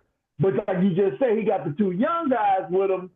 We ain't really say too much for them or with them, so to me it kind of hurts their stop. Now, granted, I'm sure backstage you get them a lot of game and put them up on speed about what to do and what not to do. But like you said, being with him within kind of that silly, goofy spot, I don't take it seriously. You get what I'm saying? And he's done it with each group that he's been with, though. Like, what did he do for them? So when you got Big Bill like this past Saturday last night on Collision, where he faced Powerhouse Hobbs in that street fight or whatever kind of match that he had, I kept laughing because he had that book bag on, because that's what they do when they come out. You see what I'm saying? He got bricks in the book bag, and I'm laughing. But this guy, he almost 7 foot tall. Him and Powerhouse, you know what I'm saying? They some big guys. But I shouldn't be laughing if they met. I should be taking it seriously. Right. Exactly. But he does so much goofy stuff with Jericho. It's kind of like it's taken away from him. Yeah, exactly. It's taken away from him. They get taken away from him. So to me, it doesn't hate Jericho doing a learning tree, because he'd already hit the peak of where he's gonna be. Right. But with the two young guys that's with him, it's kind of like, well, they better be real freaking entertaining just to keep your attention. But when they get in the ring, you ain't taking them that seriously. That's just my opinion. And Tarrell, where you were going, I think you was going to say something about the inner circle. Where are those guys now that got that Jericho rub? Has any of them? Sammy Guevara is ROH. Jack Swagger. Jack Swagger's gone. Hager. He's not even with the company anymore. Yeah, Jack Hager gone. And then Ortiz. Santana Ortiz is in MLW, I believe, and Santana is actually in Santana's back in TNA. Oh, okay. TNA, yeah. So Santana went back to TNA. So they ain't together as a tag team. No, they're not even friends no more. So right. They broke off. Yeah, they fell all the way out. Yeah, they fell all the way out. I don't know if y'all was at the show when they were here, but I forget. Ortiz had got his hair cut. Y'all remember that? I remember that, and I thought to myself, why wasn't it some type of hair versus hair match? Something. If he was gonna cut his hair anyway. Right. Yeah. You know, do something. It was one of them shows. I remember it briefly, man. But Jericho cut his hair. Yeah, it was a show that was here. I remember I went to it. Yeah, I remember that. And I was wondering, why didn't they do a hair versus hair match if he was gonna cut his hair anyway? Yeah, it was one of those specially titled shows for saying, like, what was some of them shows that they come here? The last one was Dynasty. Okay, I got you. And then the one before that was another one. No, me and the wife had went to. I think that's where it happened at though. Oh, okay. I know I didn't make that one. Yeah. Yeah, but I don't understand why they just had cut his hair. It should have been a hair versus hair match or something. Exactly. But it's like, or what are they actually gaining out of being in a group with him outside of protecting him 90% of the damn time? Because watching Jericho match right now is just rough. It's all I'm saying. It is. You ain't never lying. It's rough. Mm-hmm. And you know, being a Chris Jericho fan and, you know, watching him grow within the business and all his matches and everything, to see him at this point, it's kind of like, it's cool, Chris. You didn't hit the tip of the top. You didn't did your thing. You know, but the thing is, I would like to see him in a role of just talking for those guys. Since those guys still trying to get comfortable on the mic, he just be their mouthpiece. Run them to as a tag team, let them go out there and kick ass, and Jericho just manage them. Just help them. To me, I always say AEW is not doing a lot wrong. They just got the people in the wrong position. Just got to move the people around a little bit, man. Move pieces around. It ain't that everything that they're doing is just wrong. They just got people in the wrong positions. Jericho shouldn't be the front and center show where he holding championships and doing all that. Nah, put them two young guys in the front, put Jericho in the middle, let him manage them. You know, show them the ropes, teach them the ways to go. The same thing we were saying earlier. There was no need for Jericho to beat Briscoe for the title. Sorry, there was no need for that. Title or something. Yeah. Okay. Yeah. There was no need for that. Mm-hmm. No, and then I don't think Jericho's like Flair. He's not gonna play second fiddle to nobody. If he's not in the forefront, he's not gonna do it. True. But then what pisses me off about Jericho is now you become a hypocrite because you said that you'd want to be like Hogan and Flair, still wrestling into your 50s, almost 60s. Bro, you're 50. Exactly. 55, something like that. Exactly. But to me, now it's time for you to share that game. Exactly. Step to the side. Man. Yeah. Step to the side, brother. Exactly. If he step back and develop a manager role just to coach those guys along and let them go be a tag team and go for the tag team championship and have a breakup and go against each other and do that whole thing. You know, why not? What's the point of you standing there doing what? You ain't got to do all that no more, man. You ain't got to do all that no more. Yeah. Hi, guys. Yeah. You ain't got to do all that no more. I agree. You ain't got to do all that no more, man. To me, that just I understand, you know, you having the passion and you want to stay in the game and want to stay on top. But the thing is, the timeline is moving, man. And you ain't going to get out there and do what those guys be doing at AEW. Yeah, but you can't say he ain't put people over, though. Remember he put over Action Andretti, whatever that kid name was? Yeah. Stuff like that. He put him over, but where is Action Andretti at now? Back at the bottom. For a few weeks, he was getting some shine, but after that, it was done. He with Leo Rush. Yeah, he's with Leo Rush and a tag team in ROH. They So come out with them pillows on. Pillows? Yeah, basically, that's what their jackets look like. Yeah, their jackets look like pillows. My wife said, why they got pillows? She walked by one day I was watching. She said, why they got pillows on when they come out? I said, oh, damn, they do got pillows. Because they sleepy. So, I mean, they're gonna go to sleep during their own match. So. The crowd gonna sleep on. Like, you know how LODs come out with the shoulder pads on the spike? Okay, they got these big pillow jackets when they come out. They paying homage, as they say. Get some real spikes. Come on, get some real spikes. The spikes will weigh more than both of them. So, what else you got, man? So let's tap back onto Raw from this past Monday. All right. Raw. I throw his no dusty ass over the top rope and kill Hulkamania. Hey, brother. Oh yeah, he's still cool, brother. He said, Punk just can't stop, Teddy. He just can't stop. That was the best thing on Raw when he said that. That was good. That was the best thing on Raw. I was gonna leave with that because that was a good promo from Punk, though. That was a good promo. Yeah, I always enjoy his promos. Yeah. Out of the whole show, when you open it up with Nia attacking Rhea in the back. Okay. I didn't get it. Hold on. Didn't Nia just lose the title? Did that past Saturday to over? And why she get another title shot from the other show? Oh, okay. And also, why are everybody switching from Raw to SmackDown all of a sudden? Yes, it's some type of interpromotional thing. Is it because of the word Rumble? Everybody can go from show to show. When the how about we do this? How about they just get away from the separated quote unquote brands and do away with it and just let people cross shows? It doesn't make any sense.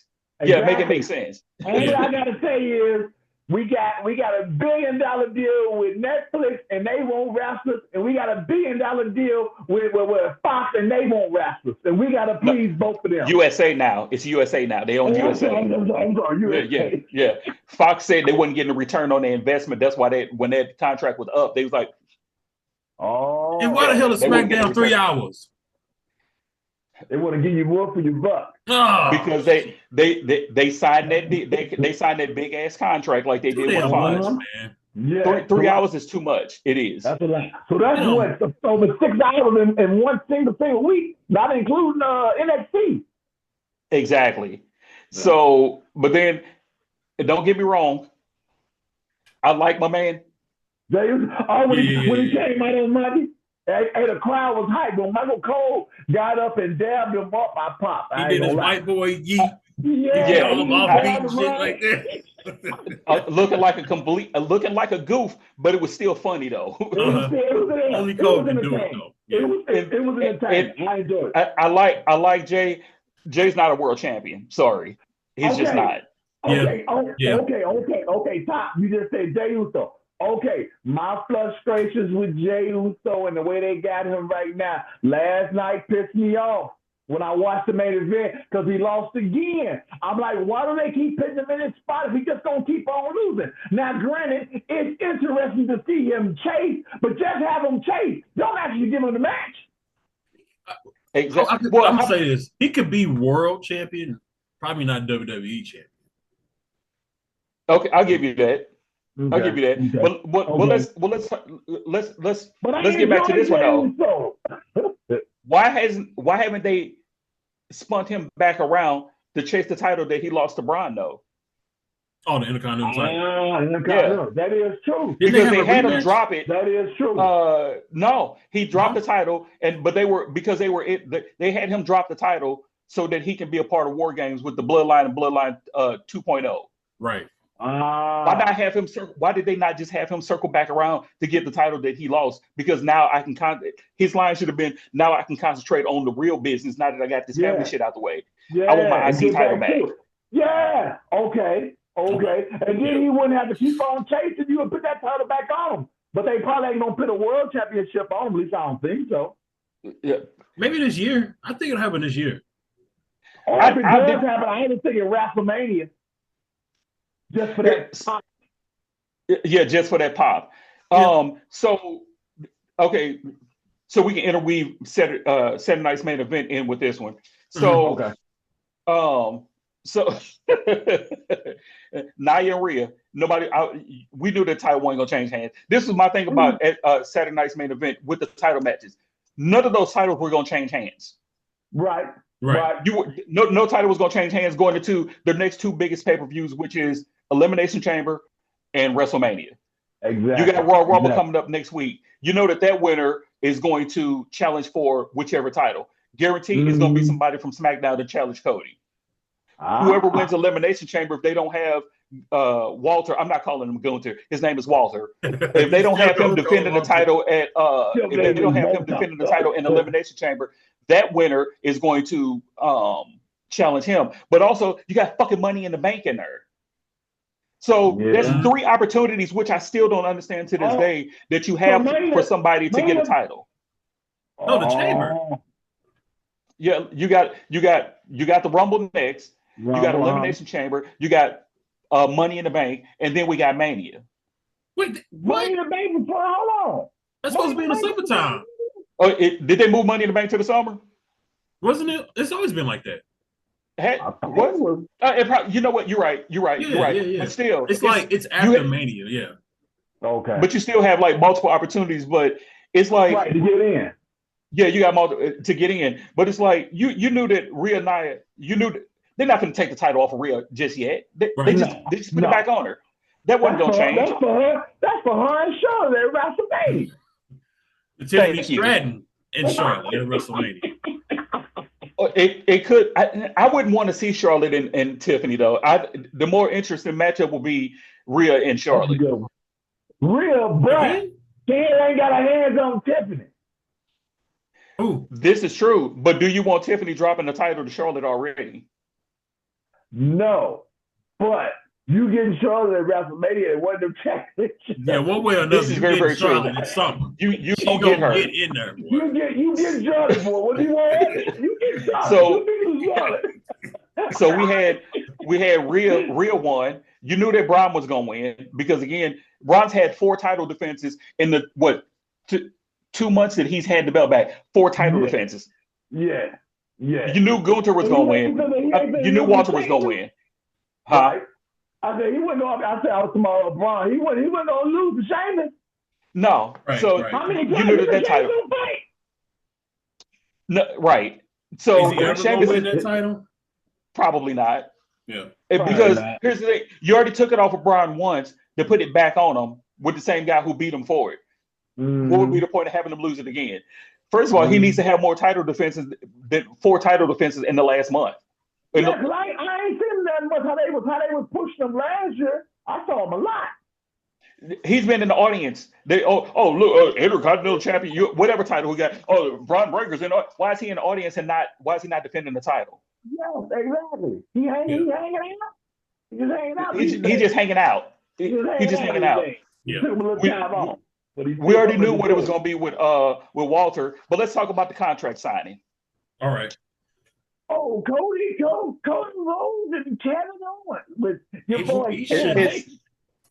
So we're down in good old San Antone, and you got HBK coming out. I was like, it's going to be a super kick thrown to Kevin Owens before it even happened. You know it. He kicking him. You call that one. That was easy. I'm sitting there, as soon as I saw it, I was like, he gonna super kick Kevin Owens. And what happened? He super kicked Kevin Owens after Kevin Owens tried to package power driver him. So I was like, you saw that coming. You saw it coming. I'm like, but you know what I wanted to see more of from what happened Monday? Sami Zayn and KO. I wanted to see a little bit more of that because they kind of teased Sami Zayn interfering in that match and kind of teased Kevin interfering in the Royal Rumble. That's what my eyes and my attention is, because that was juicy right there. Question for both of y'all. Yeah. Do you see 2 parts? Do you see Sami turning? Do you see Sami helping KO and vice versa? Yeah. Sami, he gonna get in the mix somehow, some way. That's been his thing lately. He gonna come out there and have a change of heart, or he gonna come out there and pull the trigger.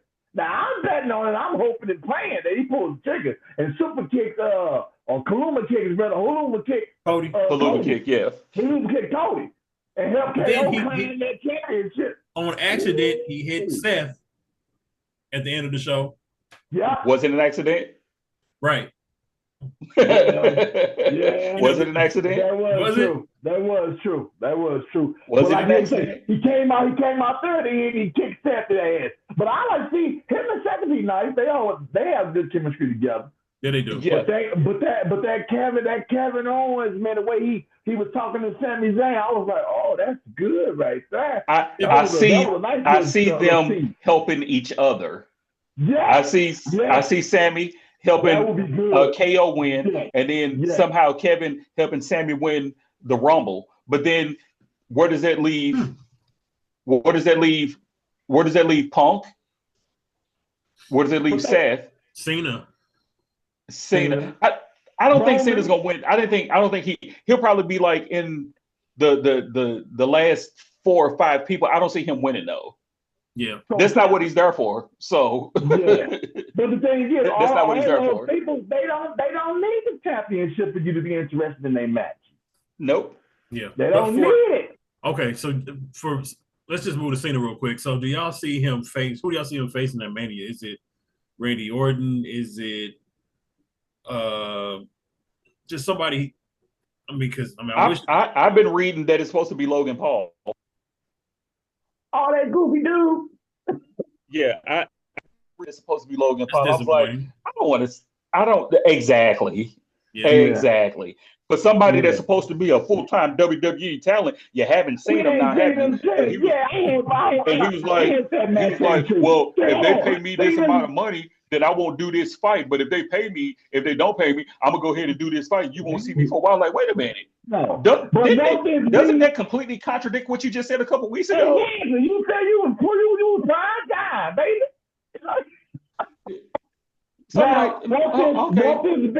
Won't this be Cena's last WrestleMania? Yeah. Yeah. And that's gonna be his opponent? No. I hope not. I'm okay with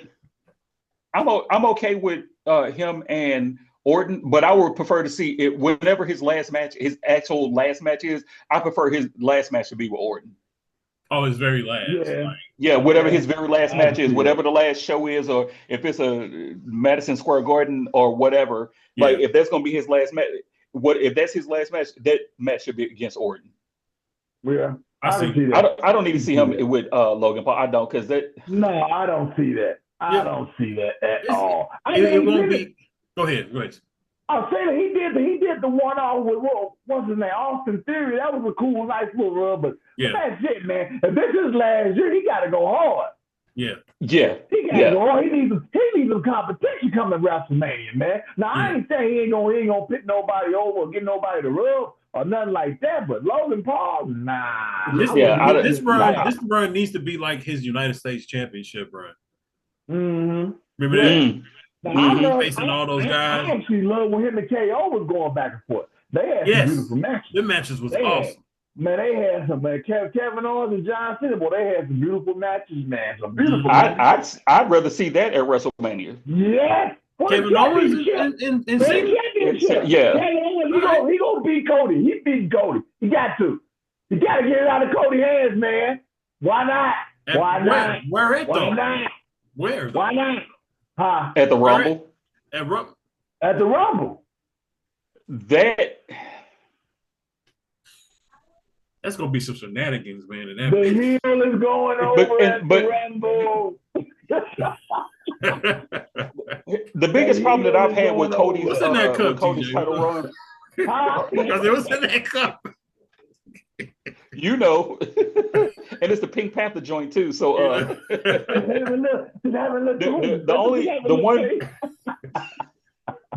one real issue that I've had with Cody's run is his matches have had entirely too much outside interference. Mm-hmm. Every one of his title matches it's 30 people that run to the ring. Because like when there's a lot going on. When they talk about when he won the title, I'm like, that match was ass. I'm like, here's why it was ass. I'm like, you had like 40 people interfere in the fucking match though.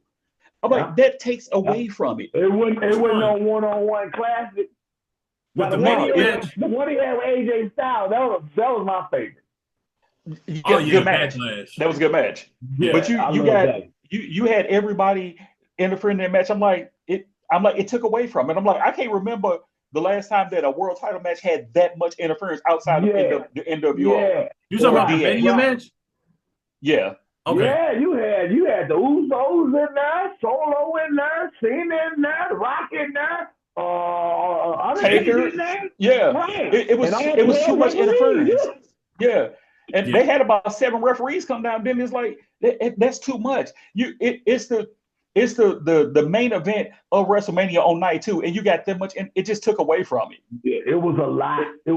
But I love, like you said, I love to see just 2 guys in the ring just getting on. They just going. And whoever wins, whoever wins, you know? But for some reason, I heard that it was I was just saying, I heard that it was a dusty finish for how they went about it. Now, was Dusty Rhodes a lot going on? Was it, did they used to end like that with so much?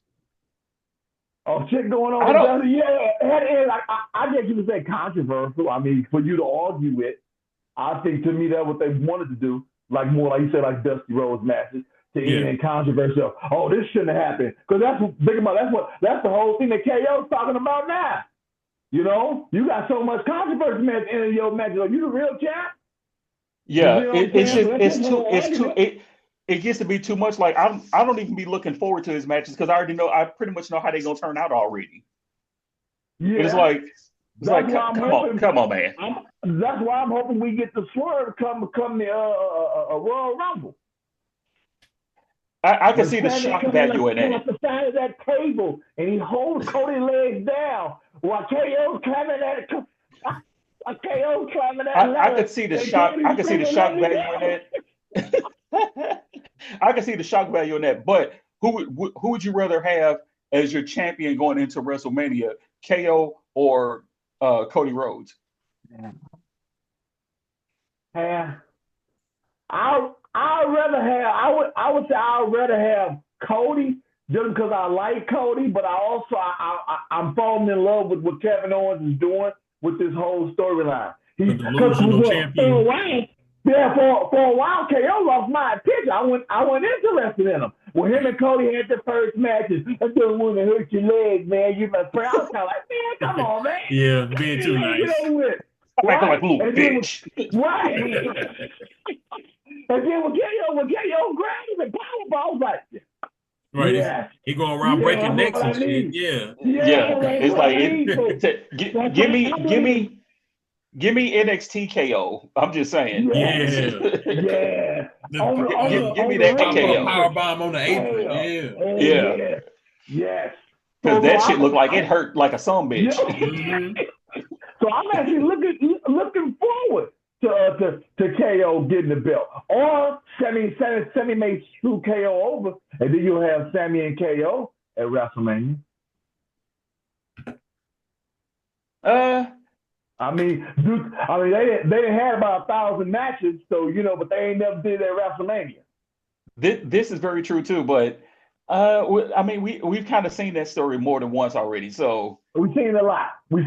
Like you said, I think that'll be the perfect one, man. KO and John Cena, because KO can go on the mic if he keeps this same heel attitude. Because thing is, you can pick Cody in there with anybody, man. It's gonna be what it's gonna be. Because then you can't. But hold on, wasn't Roman supposed to say something last night? Was he? Because remember on their debut on Netflix, Paul Heyman said you need a time to speak. When are you going to speak? And then he say Saturday night's main event. Oh no, that was for SmackDown. He did say he declared for the Royal Rumble. That's what he did. Oh, that was it. Yeah.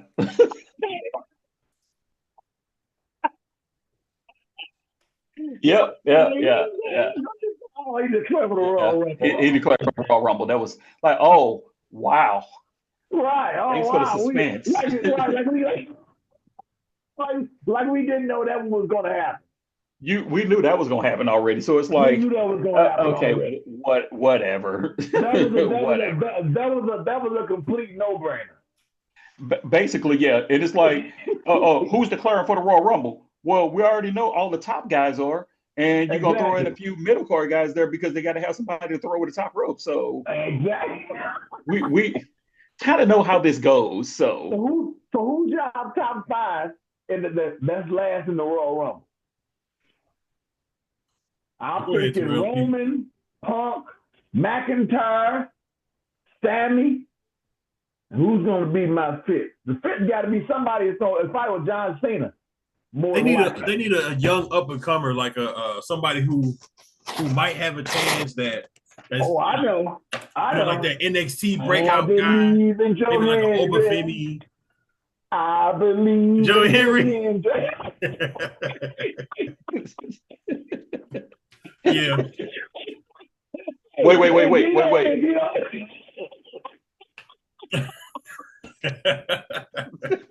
If he don't be in the Rumble, I'm gonna be upset. He should be in the Rumble, man. Come on. Yeah, who do we want in the Rumble? That's a better question. Well, you already know the upper card guys are gonna be there. So I'm kind of with you. Like they need to have somebody in there that is kind of unexpected. And I wonder if he's gonna be in it. I'm pretty sure he's gonna be in it. I can see him cut. I can see him possibly being last into the top 10, the last 10. Last 10. Mm-hmm. Yeah. And of course, Cena throws him over the top rope. Of course, it's Super Cena. What do you expect? So yeah. Oh yeah, Super Cena. Yeah. He wait. Thugonomics. Let me circle back to Saturday night's main event real quick, since we just brought up Jacob Fatu. All right. He killed Braun Strowman. Exactly. So you're finally doing something with Braun since he's been back, but then you punk him out in that segment. Yeah. Now you remember when Braun was first starting to get his push? Braun was out here killing everybody. They were setting up all the fake strongman shit. This motherfucker turned over buildings and fire trucks and he overheard choking Roman out. He overheard damn near killing Brock. But now y'all got him taking several ass shots to the face, like his face busted open now, and taking 3 moonsaults, which for a 300-pounder, those are pretty fucking fantastic moonsaults. They were beautiful. Very agile. Those are good moonsaults right there. But still, so you got the monster of all monsters getting beat down like that. Mm-hmm. Yeah. From a guy that's literally half. I mean, Fatu's a big dude, but he's still half of Braun's size. But you think about the Saturday, not this Friday, but last Friday when Braun Strowman first came back, he came out dominating. He was throwing, when he came out there and helped LA Knight, he was throwing people around and slapping people around and taking no prisoners. But last night. Exactly. But last night was like he just forgot how to move. I don't know what happened to him. He just forgot everything last night. You had him win the feud with Bronson Reed. Then he started. I don't know what he did in between there. Now you bring him back. Oh, he was out for a minute. And then you bring him back. Now you insert him in a feud like this with Fatu and Tama Tonga. You got him in a feud with them, but then you punk him out like that. Like I'm looking like, really? I mean, I guess we could have brought a couple of chairs, I guess, to really get him down. I mean, but like you say, to hit them 3 moonsaults, why he busted open like, whoa. Yeah. You taking a running ass shot to the face and what have you. You took about 7 of those, and then the 3 moonsaults. But icing on the. And then the icing on the cake is you got about 42 people in the ring, and you mean to tell me none of them can stop that? Nobody. They just stand there. So you see him go to the top rope. That's all they was there for. No. And everybody moves out the way when he gets ready to do the moonsault. Right, and you can tell when Braun is getting in position so he can have enough room to do his thing. I would have moved too. I don't want to get flashed.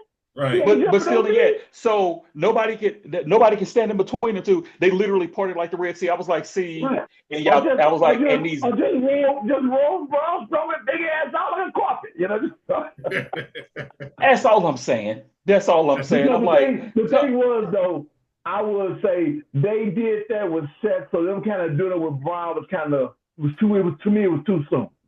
Yeah. It was too soon. When he took all the tsunamis. Yeah, that was good, boy. Yeah, where the hell he been? My son ran the room was like, oh my God. That boy broke his ankle or something in War Games. Oh, he's still came out that cage. Yeah. Oh, okay. He came down hard that cage. Yeah. He broke his leg or something while doing that shit. He looked good with them, though. He looked real good with them. He looked good, yeah. Bring him back with what Tarrell was saying earlier about the John Moxley. He needs some big guys. You gotta have some big guys with you. Yeah. Where's the beef is what they said. Where's the beef? Where's the beef? You gotta have some big guys with you. So what y'all think about the whole New Day thing? I was gonna start. It's no interest that they've been looking. Do what? I said it's the most interesting that they've been looking. It's the most interesting Basically, they've been in a yeah, long time. they were long overdue for a heel turn. Yeah, because they Yeah. were People also positivity forget for so that. long. Yeah, but Yeah. people also forget New Day started out as a heel group, They did. They and did. they kind of I remember that. they kind of organically got over, and it kind of just morphed into what it turned into for the last 10 years. Mm-hmm. So I'm like, somebody they a couple weeks ago when it first started to happen, it was like, oh, they waited all this time to turn them heels. I'm like, no, they originally were heels to begin with. Yep. Yeah, Because when they first got together, I'm like, go back and look. I'm like, when they first came out, I'm like, first of all, the music wasn't the same as it is now. I'm like, but it was the same music. It's like the chords got changed up or something. I'm like, but one of their first like in person acts or whatever. I'm like, you know who was in the ring when they came out? I said The Rock. Wow. Yeah, I remember that. Like, what's that? When they first got together and they came out, it was, I forgot what episode of SmackDown it was, but if memory serves me correctly, The Rock was in the ring and New Day came out. I'm like, the New Day were heels when they first got together. I remember that. January 2016. So yeah, I'm like, they were heels when they first came out. They've been running for a minute. Yeah. Because it was kind of surprising. I'm like, because Kofi had been a babyface the entire time. But do y'all think that they holding Big E back too long? Like right now, of everybody booing, Kofi and Xavier and everything, and they getting all this heat. You know what I'm saying? They inserted Big E into there, but I didn't need to insert him again. Like, well, maybe they holding out for the Royal Rumble. Don't do AEW. Don't blow it off next week. don't do it.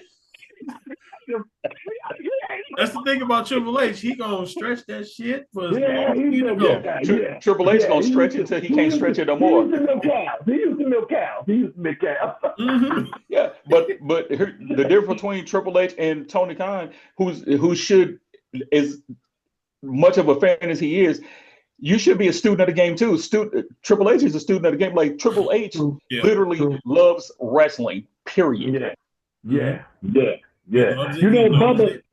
Bubba Ray said an interesting thing, man, on Bust Up I was listening to one day when they was talking about Tony Khan and how he's booking, and Bubba Ray basically was just saying, he said, man, what you see in WWE has been passed down from generation to generation to generation. The knowledge that they give and the knowledge that they have with all these guys, these old head guys working around that have been around for a minute. And I was thinking like, well, man, Tony Khan depends on these guys around. Like, think about it. He had Ric Flair over there. Like, why you got Ric Flair out in the ring? Ric Flair should be sitting next to you. Like, to me, why you got Jericho out in the ring? Why you got Edge out in the ring? Hey, y'all come sit next to me. I need to be around y'all, eating up the game. Well, I like what they did with Flair, though. Huh? That was cool what they did with Flair, though. When Flair was over there, yeah, with the whole Sting thing. Yeah, that was nice. Oh, yeah. But I'm saying he should have them guys kind of, to me, I mean, he may, but have those guys more so in his ear. I see. Open up for them. Because the thing is, within that business of wrestling, you need that knowledge around you, man. Triple H is where he is because look who all he got around him. Look at all he talking to. Look who he had, who was in place who was in place as he was coming up through the ranks, as he started to transition backstage and everything. Like you had the Pat Patterson, the Briscoes, and all these other guys that been around the block and all them guys. And know how to lay out matches. Cutting his hair. Yeah. He was corporate for real. He cut his hair. He was corporate. Like it was also going thin too. So That's true. you got Shawn Michaels, all these different old head guys. They not only been within the business, but they were a part of the show. You think go ahead. I saw a clip of Triple H. He was in the ring with the bloodline, helping them with their interests, telling them where to stand and where to look at the camera position, like working with them. Because he was saying that the interests, when they come out, it plays a huge part in their character because they're showcasing themselves to the audience. I mean, you look at when Pentagon came out, how the audience just, we all just, to me, it was kind of his rebirth. You know what I'm saying? Well, we just kind of just, cling to him. But he came out, he was like, who the hell is this guy? He looks important. Yep. He looks important. From what he's doing, he looks very, very important. And a lot of times AEW kind of drops the ball on that because it's like, get out to the ring, let's go. But it's like they need that whole drama and that whole thing to come around them, and when they come out to the ring, the music and the lights and all of that stuff to kind of build on that character, to create that interest within them. You know what I'm saying? Because when you hear that music and you hear the smoke and the pyro, it's like, okay, this is important. Yep. You know, this is important, you know. And to me, AEW, they kind of, as Bubba Ray had said, he said they don't have the knowledge to be able to do that. They've never used the people that were there. Like you had a Terry Taylor that was there. You had a Tully Blanchard. You had a Arn Anderson. You had a Mark Henry there. You got a Jake the Snake, but you're not listening to these guys. Yeah, you got to. And I think that's what it boils down to. He's not listening to these guys that know the business. They know what to do and what not to do, where to stand, where not to stand. You think about they got Dustin Rhodes over there. Right. He was a huge character. You can have him over visuals as far as how to have these young girls and guys see themselves and visualize themselves as these characters coming out to this ring. Yes. Because that was Dusty's thing too. Remember, he was the one over promos in NXT. That he brought the character out of them. He could do the same thing. Exactly. Because his character is so flamboyant. Exactly. If that's my day, then he done taught me that too. So why not use the knowledge that he has? Like, hey man, you ain't gotta go up there and wrestle no more. You sit next to me and help me to have the visual for these people when they walk out here. Yeah, you know, because some people can sit back, man. You know, me as a cartoonist, I can sit back and think about cartoon characters and think about things like the one I drew right there. Yeah, you son of a bitch! You son of a bitch! You know, and visualize different things and kind of see it. So you got to have somebody around you to say, okay, is this girl going out? Who is she? What's her character? And what vision do I see when she come out? And you got to take that vision and put it into her head. And when she come out, she can perform that. It's like a director directing an actor or actress. You know what I'm saying? Hey, when you get in the car, you're going to be doing like this because you got to go down there. And they may be shooting everything on the green screen, but somebody got to have it in their head. You know, somebody got to have the vision in their head, man. Because if ain't nobody got the vision, if ain't nobody got the vision, I'm just telling you to just go out there and walk to the ring. But who am I walking to the ring? Am I angry? Who am I? Yeah. Who am I? Because the thing is, if you don't know who you is, when you walk out that curtain, you ain't gonna have no presence. And a lot of times, sadly, with the AEW, a lot of them don't have no presence. You gotta have a presence when you come out. Like you think about, look, you can Swerve. When Swerve walks out, Swerve has a presence. He does now. He didn't in WWE. He was like everybody else. And you know why? You know why that was though too? Why is that? Why? VKM. Oh, Vinny Mac. That was the old Vin man. Like he didn't get the whole group that Swerve with when it was Swerve and B-Fab and Hit Row. Like he didn't get that. Like, dude, are you not watching NXT? Like Hit Row is one of the biggest. Like they are over. They were over. Yeah. NXT. They were over. Yeah. They were over. It's like with the Street Profits. I don't get it with the Street Profits. It's like they got interest. Just go ahead and just split them up already. We get it. Just go ahead and split them up and let Montage Ford do his thing. I mean, I'm just saying. I can see both of them. I can see both of them having good singles runs. Yeah. Montez is more of a world champion, and you can slap the secondary titles on Dawkins, even if it's for a cup of coffee. He can go in the ring though. Yeah, it's like go in the ring. That's the thing though. Anybody can learn moves.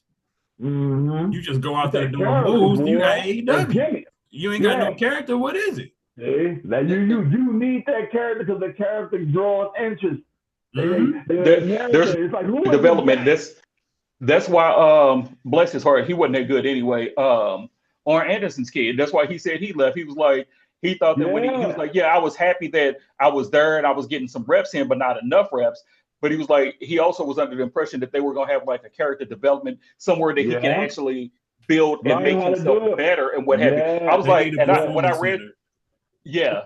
I'm like, he's in MLW now. They doing basically a rip off of the Four Horsemen right now down in MLW. You gotta get it. Think about how good Roman has became with his character. Yeah. Like that's a whole different side of him that he didn't tap into. Yeah. That he ever been. I mean, it took him a little while to get it, but he got it. But it's more of him, of something he can relate to. But then his big dog run, it was little elements of it. He just had to hold back, get some representation, get Paul on the side, get in his ear, so he can really develop who he is now. So once somebody else can see that and be like, "Hey, you should do this. Hey, try doing this." Somebody got to be here doing it. Tarrell, you know, as an actor, if you talking to a director, be like, "Hey, do a little bit of this. Hey, do a little bit of that." Hey, but you know what that was though? You know who else that was too? Benny Mac? 3 letters. Benny Mac. That was all Roman's character, the big dog phase of him and what have you. That was Vince. That wasn't other aspects of Roman for Roman to be Roman. It's kind of like when The Rock said when he started referring to himself in third person and all this other shit and became who he was. He was like, well, that's me. That's just me turned up to 1,000. Yeah. Stone Cold's character was a part of who Steve is as a person, like who Steve is outside of the ring. Just turned up. Just turn up. That's why I was kind of sad and kind of confused when AEW didn't really push Ricky Starks because he came off so natural on the mic. He was very natural with that. Like, he's very good. He's really natural, just was kind of going, and he kind of got the chains on and he clean, and he got the shirt, but like, he got a little flag. Wasn't like, let him do it. He don't look like The Rock, bro. He don't. No, man. But you know what? Again, that this microwave generation, as soon as they said, he's trying to be like no, he's just. I was like, I've been watching him since he was in NWA. I'm like, microwave generation. I'm like, you all forget that everybody takes a piece of somebody that was before them and incorporates them into their character. Exactly. That's how it kind of goes. Everybody pitches a little bit of something from everybody because if it works for them. You look at Roddy Piper and CM Punk. You know, always pissed off and always going off on somebody. Right. Exactly. All day. That was exactly. Ric Flair took his entire character from Nature Boy. Nature Boy Buddy Rogers. Exactly. He took his entire thing, and he took Gorgeous George and made it his own. And made it his own. If you think Hogan's character was an original, first of all, that was Vern Gagne's character. Let's just start there. But then on top of that, who's his character a mixture of? Superstar Billy Graham, Jesse the Body Ventura. What's the feather things he wore around his neck? The boa. Yeah, the boa. And Hogan started wearing them in NWA, didn't he? From the way that he did the handlebar mustache. Superstar Billy Graham, Jesse the Body. The boa came later with NWO, but still in you took pieces of two people that were before you and incorporated it into yourself. Make it your own. And make it your own. What you supposed to do? Everybody, LA Knight, he taught to be a Rock and a Stone Cold. Like, no, he took elements from both of those. Exactly. And worked into his own character. He started 30-day promos, right? He's his own 30-day promos. Listen, 30-day promos. He's watching how they do it. He's watching how they get over the crowd. But like you said earlier, I got to make it my own. Somehow I got to make it my own. It got to be a part of me. You know? Exactly. It gotta be a part of me. If you want to be great, don't you study the greats and take a little piece from the greats? Yes. All day long. And make it your own. That's how it works. So that's how it works. That's how you learn from. You know, so with all the knowledge, man, that WWE has, to me, AEW don't have that, man. But I think sometimes, with us as the fans, we be looking for Tony to kind of be on that level. And I think that's because they started so hot. Like when AEW started, man, they was killing it. Yeah. They was killing it. And you know why? Because they was giving you what we had been missing, but they also were giving you Attitude Era shit. Yeah. It was a car crash. Yeah. It was 10 pounds stuffed into a 5-pound bag. That's what I'm saying. That's all it was. Yeah. But again, we gravitated. So it was like, oh shit, this is what I've been missing right here. Yeah. But So then like here come we've been missing. We was missing it. Right. But then here come the little bougie ass WWE fans like, we don't need to see blood anymore. We don't need that in wrestling anymore. Right. Yes, you do. Because now that WWE is starting to have a little pinch of blood now. Yeah. Now, when they was getting ready to go to Netflix, oh, we're gonna get Attitude Era again. No, you're not. No, you're not. Are they gonna push the envelope because they can? Yeah, they're gonna push the envelope a little bit more because they can now. But are you gonna get complete Attitude Era? No. You may get some sprinkles of Attitude. Attitude Era was kind of raw, man. Yeah. That shit was not all good. Just because we look back on it fondly, it had a lot of great moments. You had a lot of racist, sexist moments. And they couldn't even wrestle. They couldn't wrestle for real. Like you said, it was a car crash. They were throwing everything against the wall to see what would stick, and then they went with it. Because I just saw a clip the other day. It was from like the 4th or 5th time the DX got back together, but it was Triple H. It was probably the last time because Shawn wasn't doing a whole lot because his faith and everything. So Triple H and Candice LeRae was standing like a hot dog stand or something, and they were both mimicking like somebody was giving them neck and what have you. Now, mind you can see Triple H's whole like bottom half, like okay, unless it's like this big, bro, you need to step closer to the whatchamacallit. And Candice had on shorts, like, well, how she must got a tongue like a serpent to be reaching that mug. And I'm watching this, I'm like, huh? Candice LeRae? Not Candice LeRae, Candice Michelle. Okay.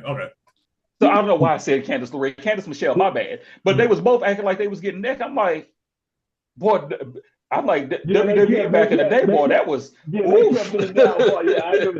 that. But like I was like, boy.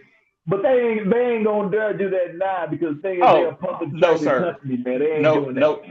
No, sir. They ain't going back to that. They could be a little more raunchy. Really, the most raunchy that they are right now is the Skippy outfits. Like you see anybody now. I was just watching SmackDown. Everybody got their ass out. Oh, if they lay the wrong way or fall the wrong way, you're gonna see a lip too. So that's all I'm saying. I was wondering, like we just said on Friday night, and the tag team match with all the ladies. Why did Michelle just start twerking in the middle of the ring, like in the middle of the match? The long back twerk, yeah. She just started twerking. I'm like, what's the world going on? Well, it's a reflection of society. That's kind of what they do. They just twerk in the middle of the street. Yeah. I in the middle of the grocery store making a TikTok video. I see it all the time. I'm still in the grocery stores, y'all. Like the kids make little TikToks all in the aisles and stuff.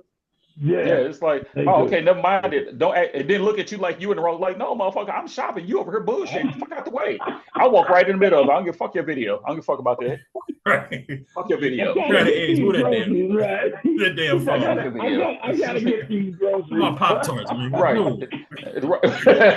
I'm walking past the video like this. No, you should be doing that, right? Nah, I mean it. Do y'all think that Tiffany Stratton will hold the championship until the WrestleMania? Yeah.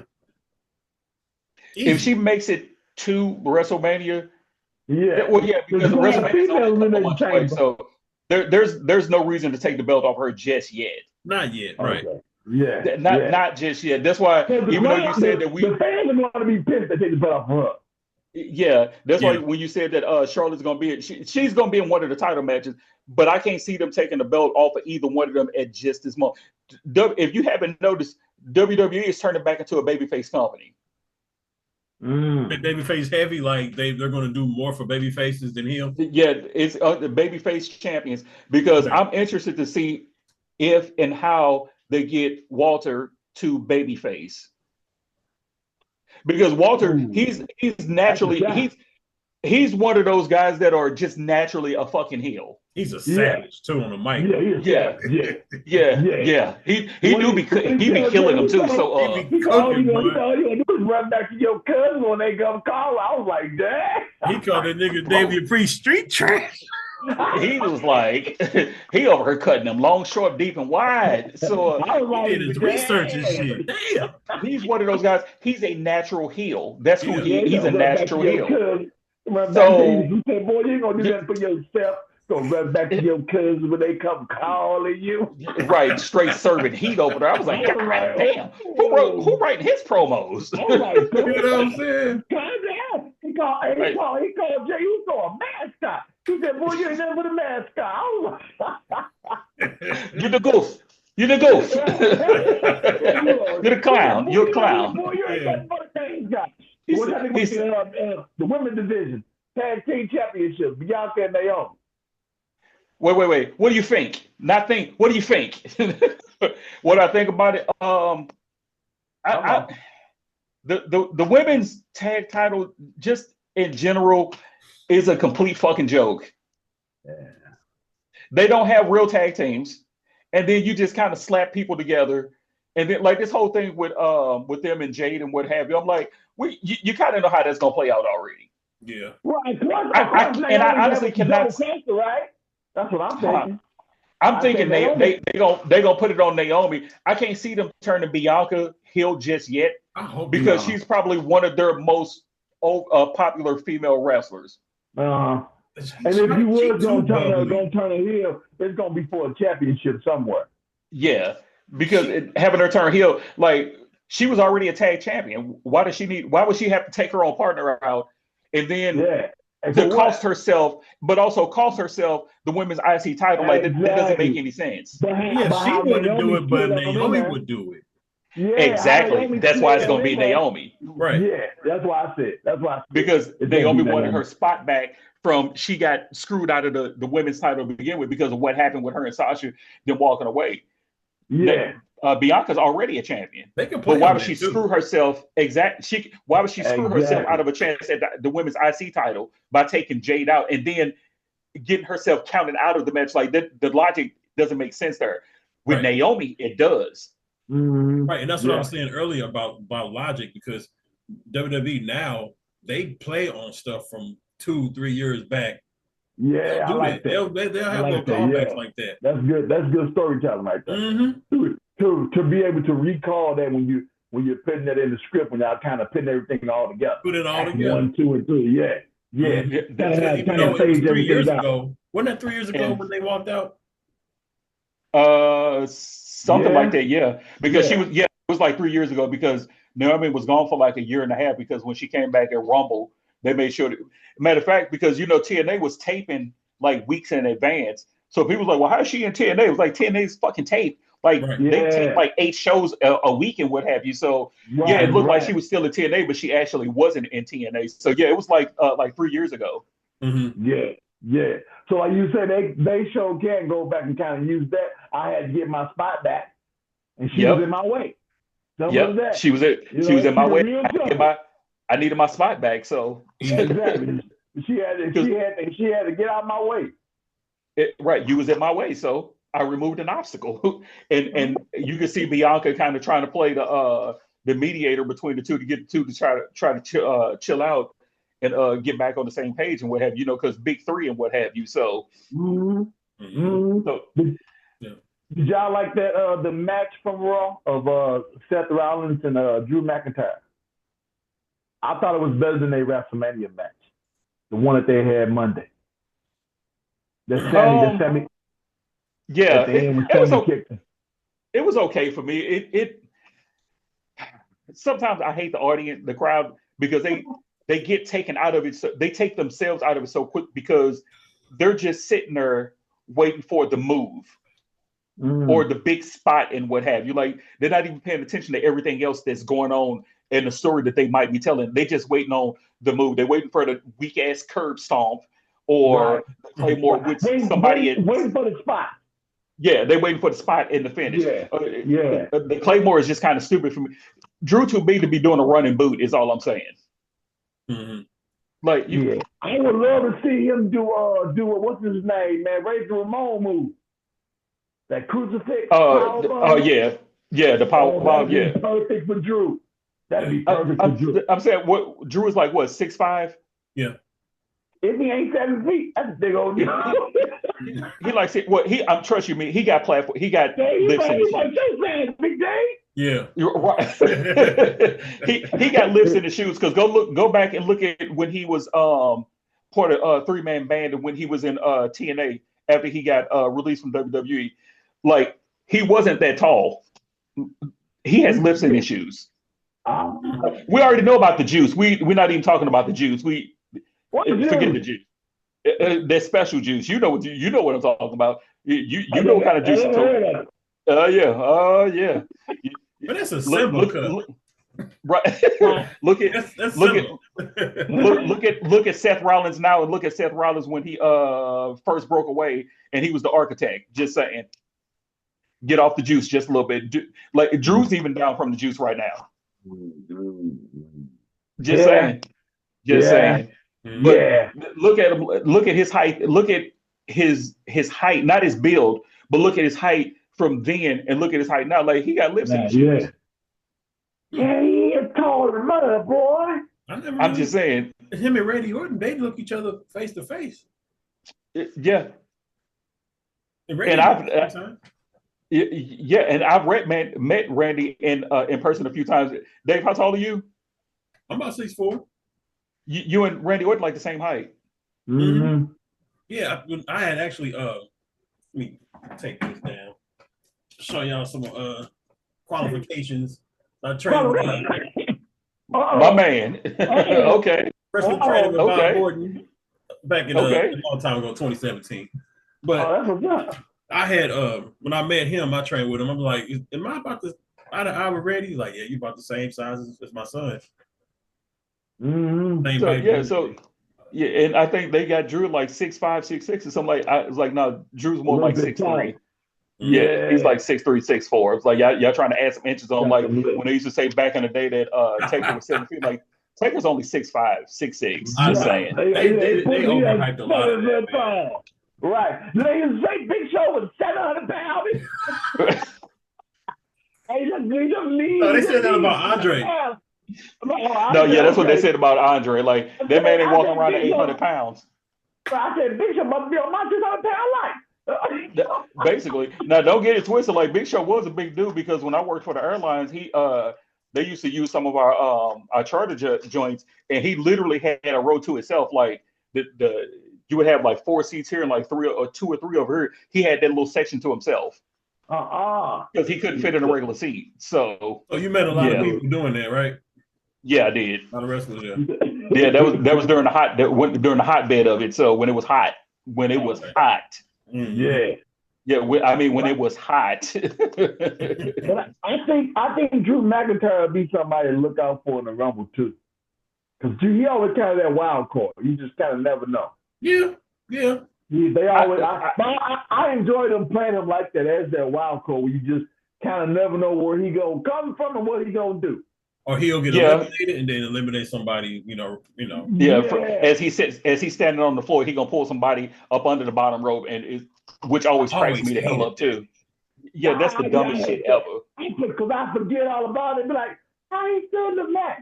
Then they go over there, Michael Cole. Well, you remember earlier in the match when he put my man. I'm just saying that Maven is still in the Royal Rumble. That's all I'm saying. So I'm just saying his videos. I be watching some of his videos. I'm just saying Maven's still in the Royal Rumble because remember, Taker threw him out through the middle rope. Yeah, he got eliminated. You say he's still in, like he wasn't. He's still in. So he wasn't eliminated. So I sure hope AJ Styles come back at the Rumble. Me too. That's my guy. The last time he came back, it was against Carmelo Hayes on SmackDown. And he injured his foot. I don't know if it's real or if he kayfabe or not. Yeah, that was legit. That was it? Yeah, it was legit. Oh, okay. Oh, really? Like wow, and they stuck with it. Like it wasn't certain. Like that was legit. Like he was legit pissed. Because he knew he injured himself. Like that was legit. Yeah. So that was supposed to be his big return. Yeah. Dang. Right. That's my guy. Against Carmelo. But anyway, I'm just saying, like he is him is not really him. So yeah. Got some work to do, especially character wise. Yeah. It's like He got sometimes the speed. He got the. He just don't have the character down. Yeah, No. sometimes what works in NXT does not translate to the main roster, and I've said this for a long time. Like, Yeah. You know Trick Willie coming out there for a Royal Rumble. Whoop that Trick, yeah. Yeah, I think he might coming out, but I don't think they calling him up yet because they're already setting up the rematch between him and Oba. So okay, yeah, okay. but we'll see how that. Yeah, let's see how that turns out and what have you. But yeah, so to put a pin in it and what have you, because I need to get up and get something to eat. I'm hungry and what have you. But okay, yeah, we can wrap it up. Yeah, sometimes what happens in NXT doesn't always translate, and it's been shown, it's been proven. Like, I'll give you one. I just tossed a name out there for you, Mojo Rawley. Oh, I don't get hype. I stay hype. And I said from day one, I was like, that's not going to translate to the main roster. What happened? Yeah, it didn't transfer to. It didn't translate to the main roster. It didn't. Now you said NXT, it was funny. Yeah, the Ascension worked in NXT. They got to the main roster, like, oh, they just some cheap copies of Legion of Doom. Like, first of all, don't even disrespect Legion of Doom. Demolition, maybe. Don't you ever disrespect the Legion of Doom. Legion of Doom were the originators of that look. So yeah. Well, you say Demolition, I can see them like Demolition. Yeah, it's like Demolition, but never Legion of Doom. Don't you ever disrespect? Like that pretty daily that ain't working. That Pretty Daily. Yeah, they're like a modern day Billy and Chuck. Like that worked then. Exactly. I don't know about now. Hey, they actually had your boy, what's his name, man, Rico over in AEW. I saw that. I didn't see that. I was hollering. I said, oh, snap! He's with old boy them Eminem. What they call Eminem or Maxim Models or something. Maxim Models. Okay. It was a show that they had in Vegas since they was out in Vegas. You know, they had Billy call. Yeah, it was a one-off. Okay. I think the problem with Pretty Deadly on the main roster is that they quickly turned them into a comedy act. Yeah, gotta be careful with that one. Yeah, they quickly turned them into a comedy act because they're actually a really good team. Like they started to grow on me a little bit once towards the end of NXT UK, and then when they came over to the States to go to for NXT, I'm like, they grew on me a little bit. They're actually a really good team. They just turned them comical too quick. Yeah. Not everybody can do comical wrestling. I would say the king of it is R-Truth. Yeah. But R-Truth is not a comical act. R-Truth right now is the token Negro, is what he is. Mm-hmm. He's the token. So he is. Yeah, he's the comic relief, not the comedic wrestler. There, big difference there. So he's just a token Negro right now, and how he still lasted this long with a job there is beyond me. So I guess, but like you say, if that's the token Negro, you know how that go. He's the token Negro. So I want to go back to Pretty Deadly though, because with their gimmick, how seriously can they be taken? Exactly. Like with that, you start out that way. And how where the championships are going to come from? I mean, they're mainly character based, and with their characters very flamboyant. Yeah, and it's not like, I mean, they can. How are you a winning team with that? Exactly. Yeah. You know. Yeah. How do you get over the city when you got the Motor City machine guns and you got DIY back together? Man, they got the best entrance right now, by the way. Motor City machine guns. Yeah, I like them. I'm not feeling it. Yeah, I like the entrance. I don't like the entrance. No? Because the music sounds like something that somebody made on a Casio keyboard in the bag. they made that music. I don't, and I also don't think that they properly introduced them to the WWE universe. If you don't know about them, you introducing them. It's not now. If they had come up through NXT, been down to NXT for a couple of months, get established, and then be introduced to the main roster, but you slingshotted them right to the main roster. Like the WWE fans only watch WWE products. That is. And some of them will tell you, but like, oh, when they make it to the big leagues, which they consider the WWE is the big leagues, like, oh, I don't pay attention to like, but you're not paying attention. You're not watching their growth. Exactly. Like, because when they come on that main roster, they're gonna be who they're gonna be. Exactly. So they're not getting this. They're not getting the response that they should be getting for the tag team that they are. Mm-hmm. And the whole thing with DIY, and I like Ciampa and Gargano, but the way that they went about getting them back together and the build that they've had, it's still falling flat for me. Or do you think that they running them just to do what they did to them in NXT? That's what I thought.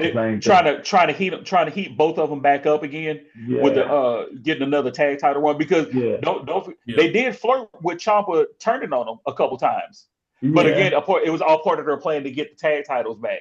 But I think they trying to do it to try to heat them up so they can kind of revisit what they did down in NXT. But you know that you're not gonna get those matches on the main roster. I mean, you might because it's Triple H.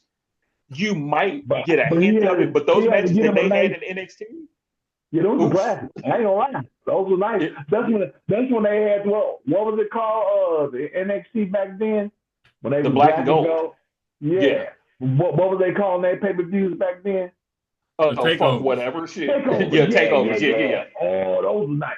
Yeah. Those were nice.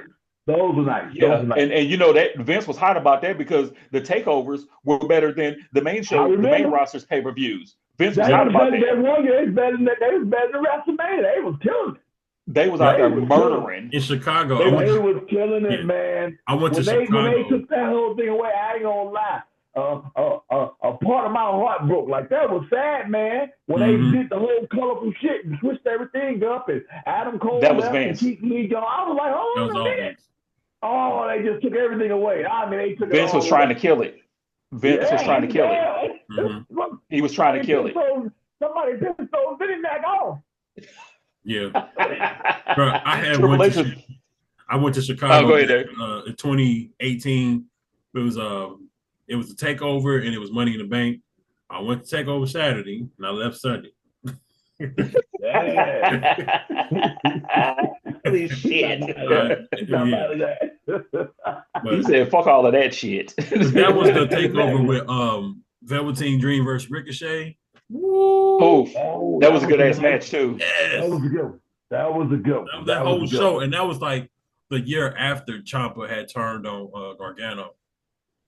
And they had some brutal matches too. They really did. That was a year after. And then remember in the second match at the end they had reenacted when Ciampa was gonna turn on him again. They had kind of reenacted it, and then he went to the thing. That was like part of the match, or whatever. But that was very, very memorable. Yeah, the black and gold. Oof. Yeah. That was a wonderful time. When Keith Lee was over there. Oh man, him and tall white boy. Oh, what's his name? I know he was coming with the laptop. Dominic Dijak. Yeah. And Dijak, it was always the left side of his neck, no matter what happened. It was always this. Yeah, he get every single match. He grabbing the left side of his neck. Like, why is he always grabbing the left side of his neck so the right side don't hurt? Bro, what are we doing here? Used to crack me up. We need to do an episode, a show when we talk about the black and gold, because that was a good damn time right there. Yeah, that was a good one. That was a good time. Or even some of the, I think people slept on NXT UK. I used to watch it. Yeah. I used to watch when Walter used to have his match. Walter and Pete Dunne was Walter the match with Walter and Pete Dunne and Walter and Alien. Those matches. Tyler Bate. Those matches were brutal. Like they were stiff. Mm-hmm. They were stiff as fuck, and I was like, "Yep, that's not gonna work over here because the boys over here don't like to be hit that hard." So, because I'm really surprised that they letting Walter get his chops off. Yeah. Because Walter don't do his chops like Ric Flair did his, or Wahoo McDaniel. Like his chops are different. He looked like he stepped into him. Really? Mm-hmm. Like he ain't pulling that some bitch. He ain't covering his He ain't hand. pulling back. No. Look, he ain't covering his hand. That's all flat right there. That's all Right. flat. That ain't no cuff. That's all flat. Right. No, I was taught how to thank you, chop Volta. properly. No, thank you, Volta.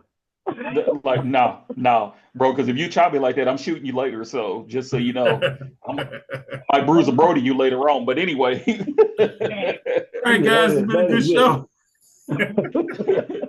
We'll call it on that one on the first one.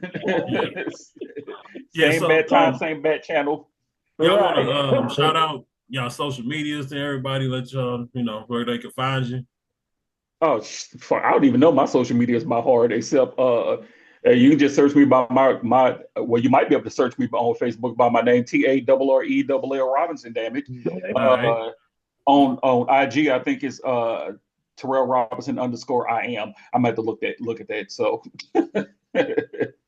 all right, yeah. TikTok is just my name. TikTok is just my name, Tarrell Robinson, damn it. I'm on Instagram at the I Can't Call It In Ring Wrestling Podcast on YouTube too. Check me out. All right, we finna get off of here. I'm gonna text y'all. All right. Yes, all sir. right. All right, gentlemen. Until the next time, make sure you take good notes now. Right. I'm ready. All right, fellas. All right, gentlemen. Have a good night, y'all. You too. Yeah.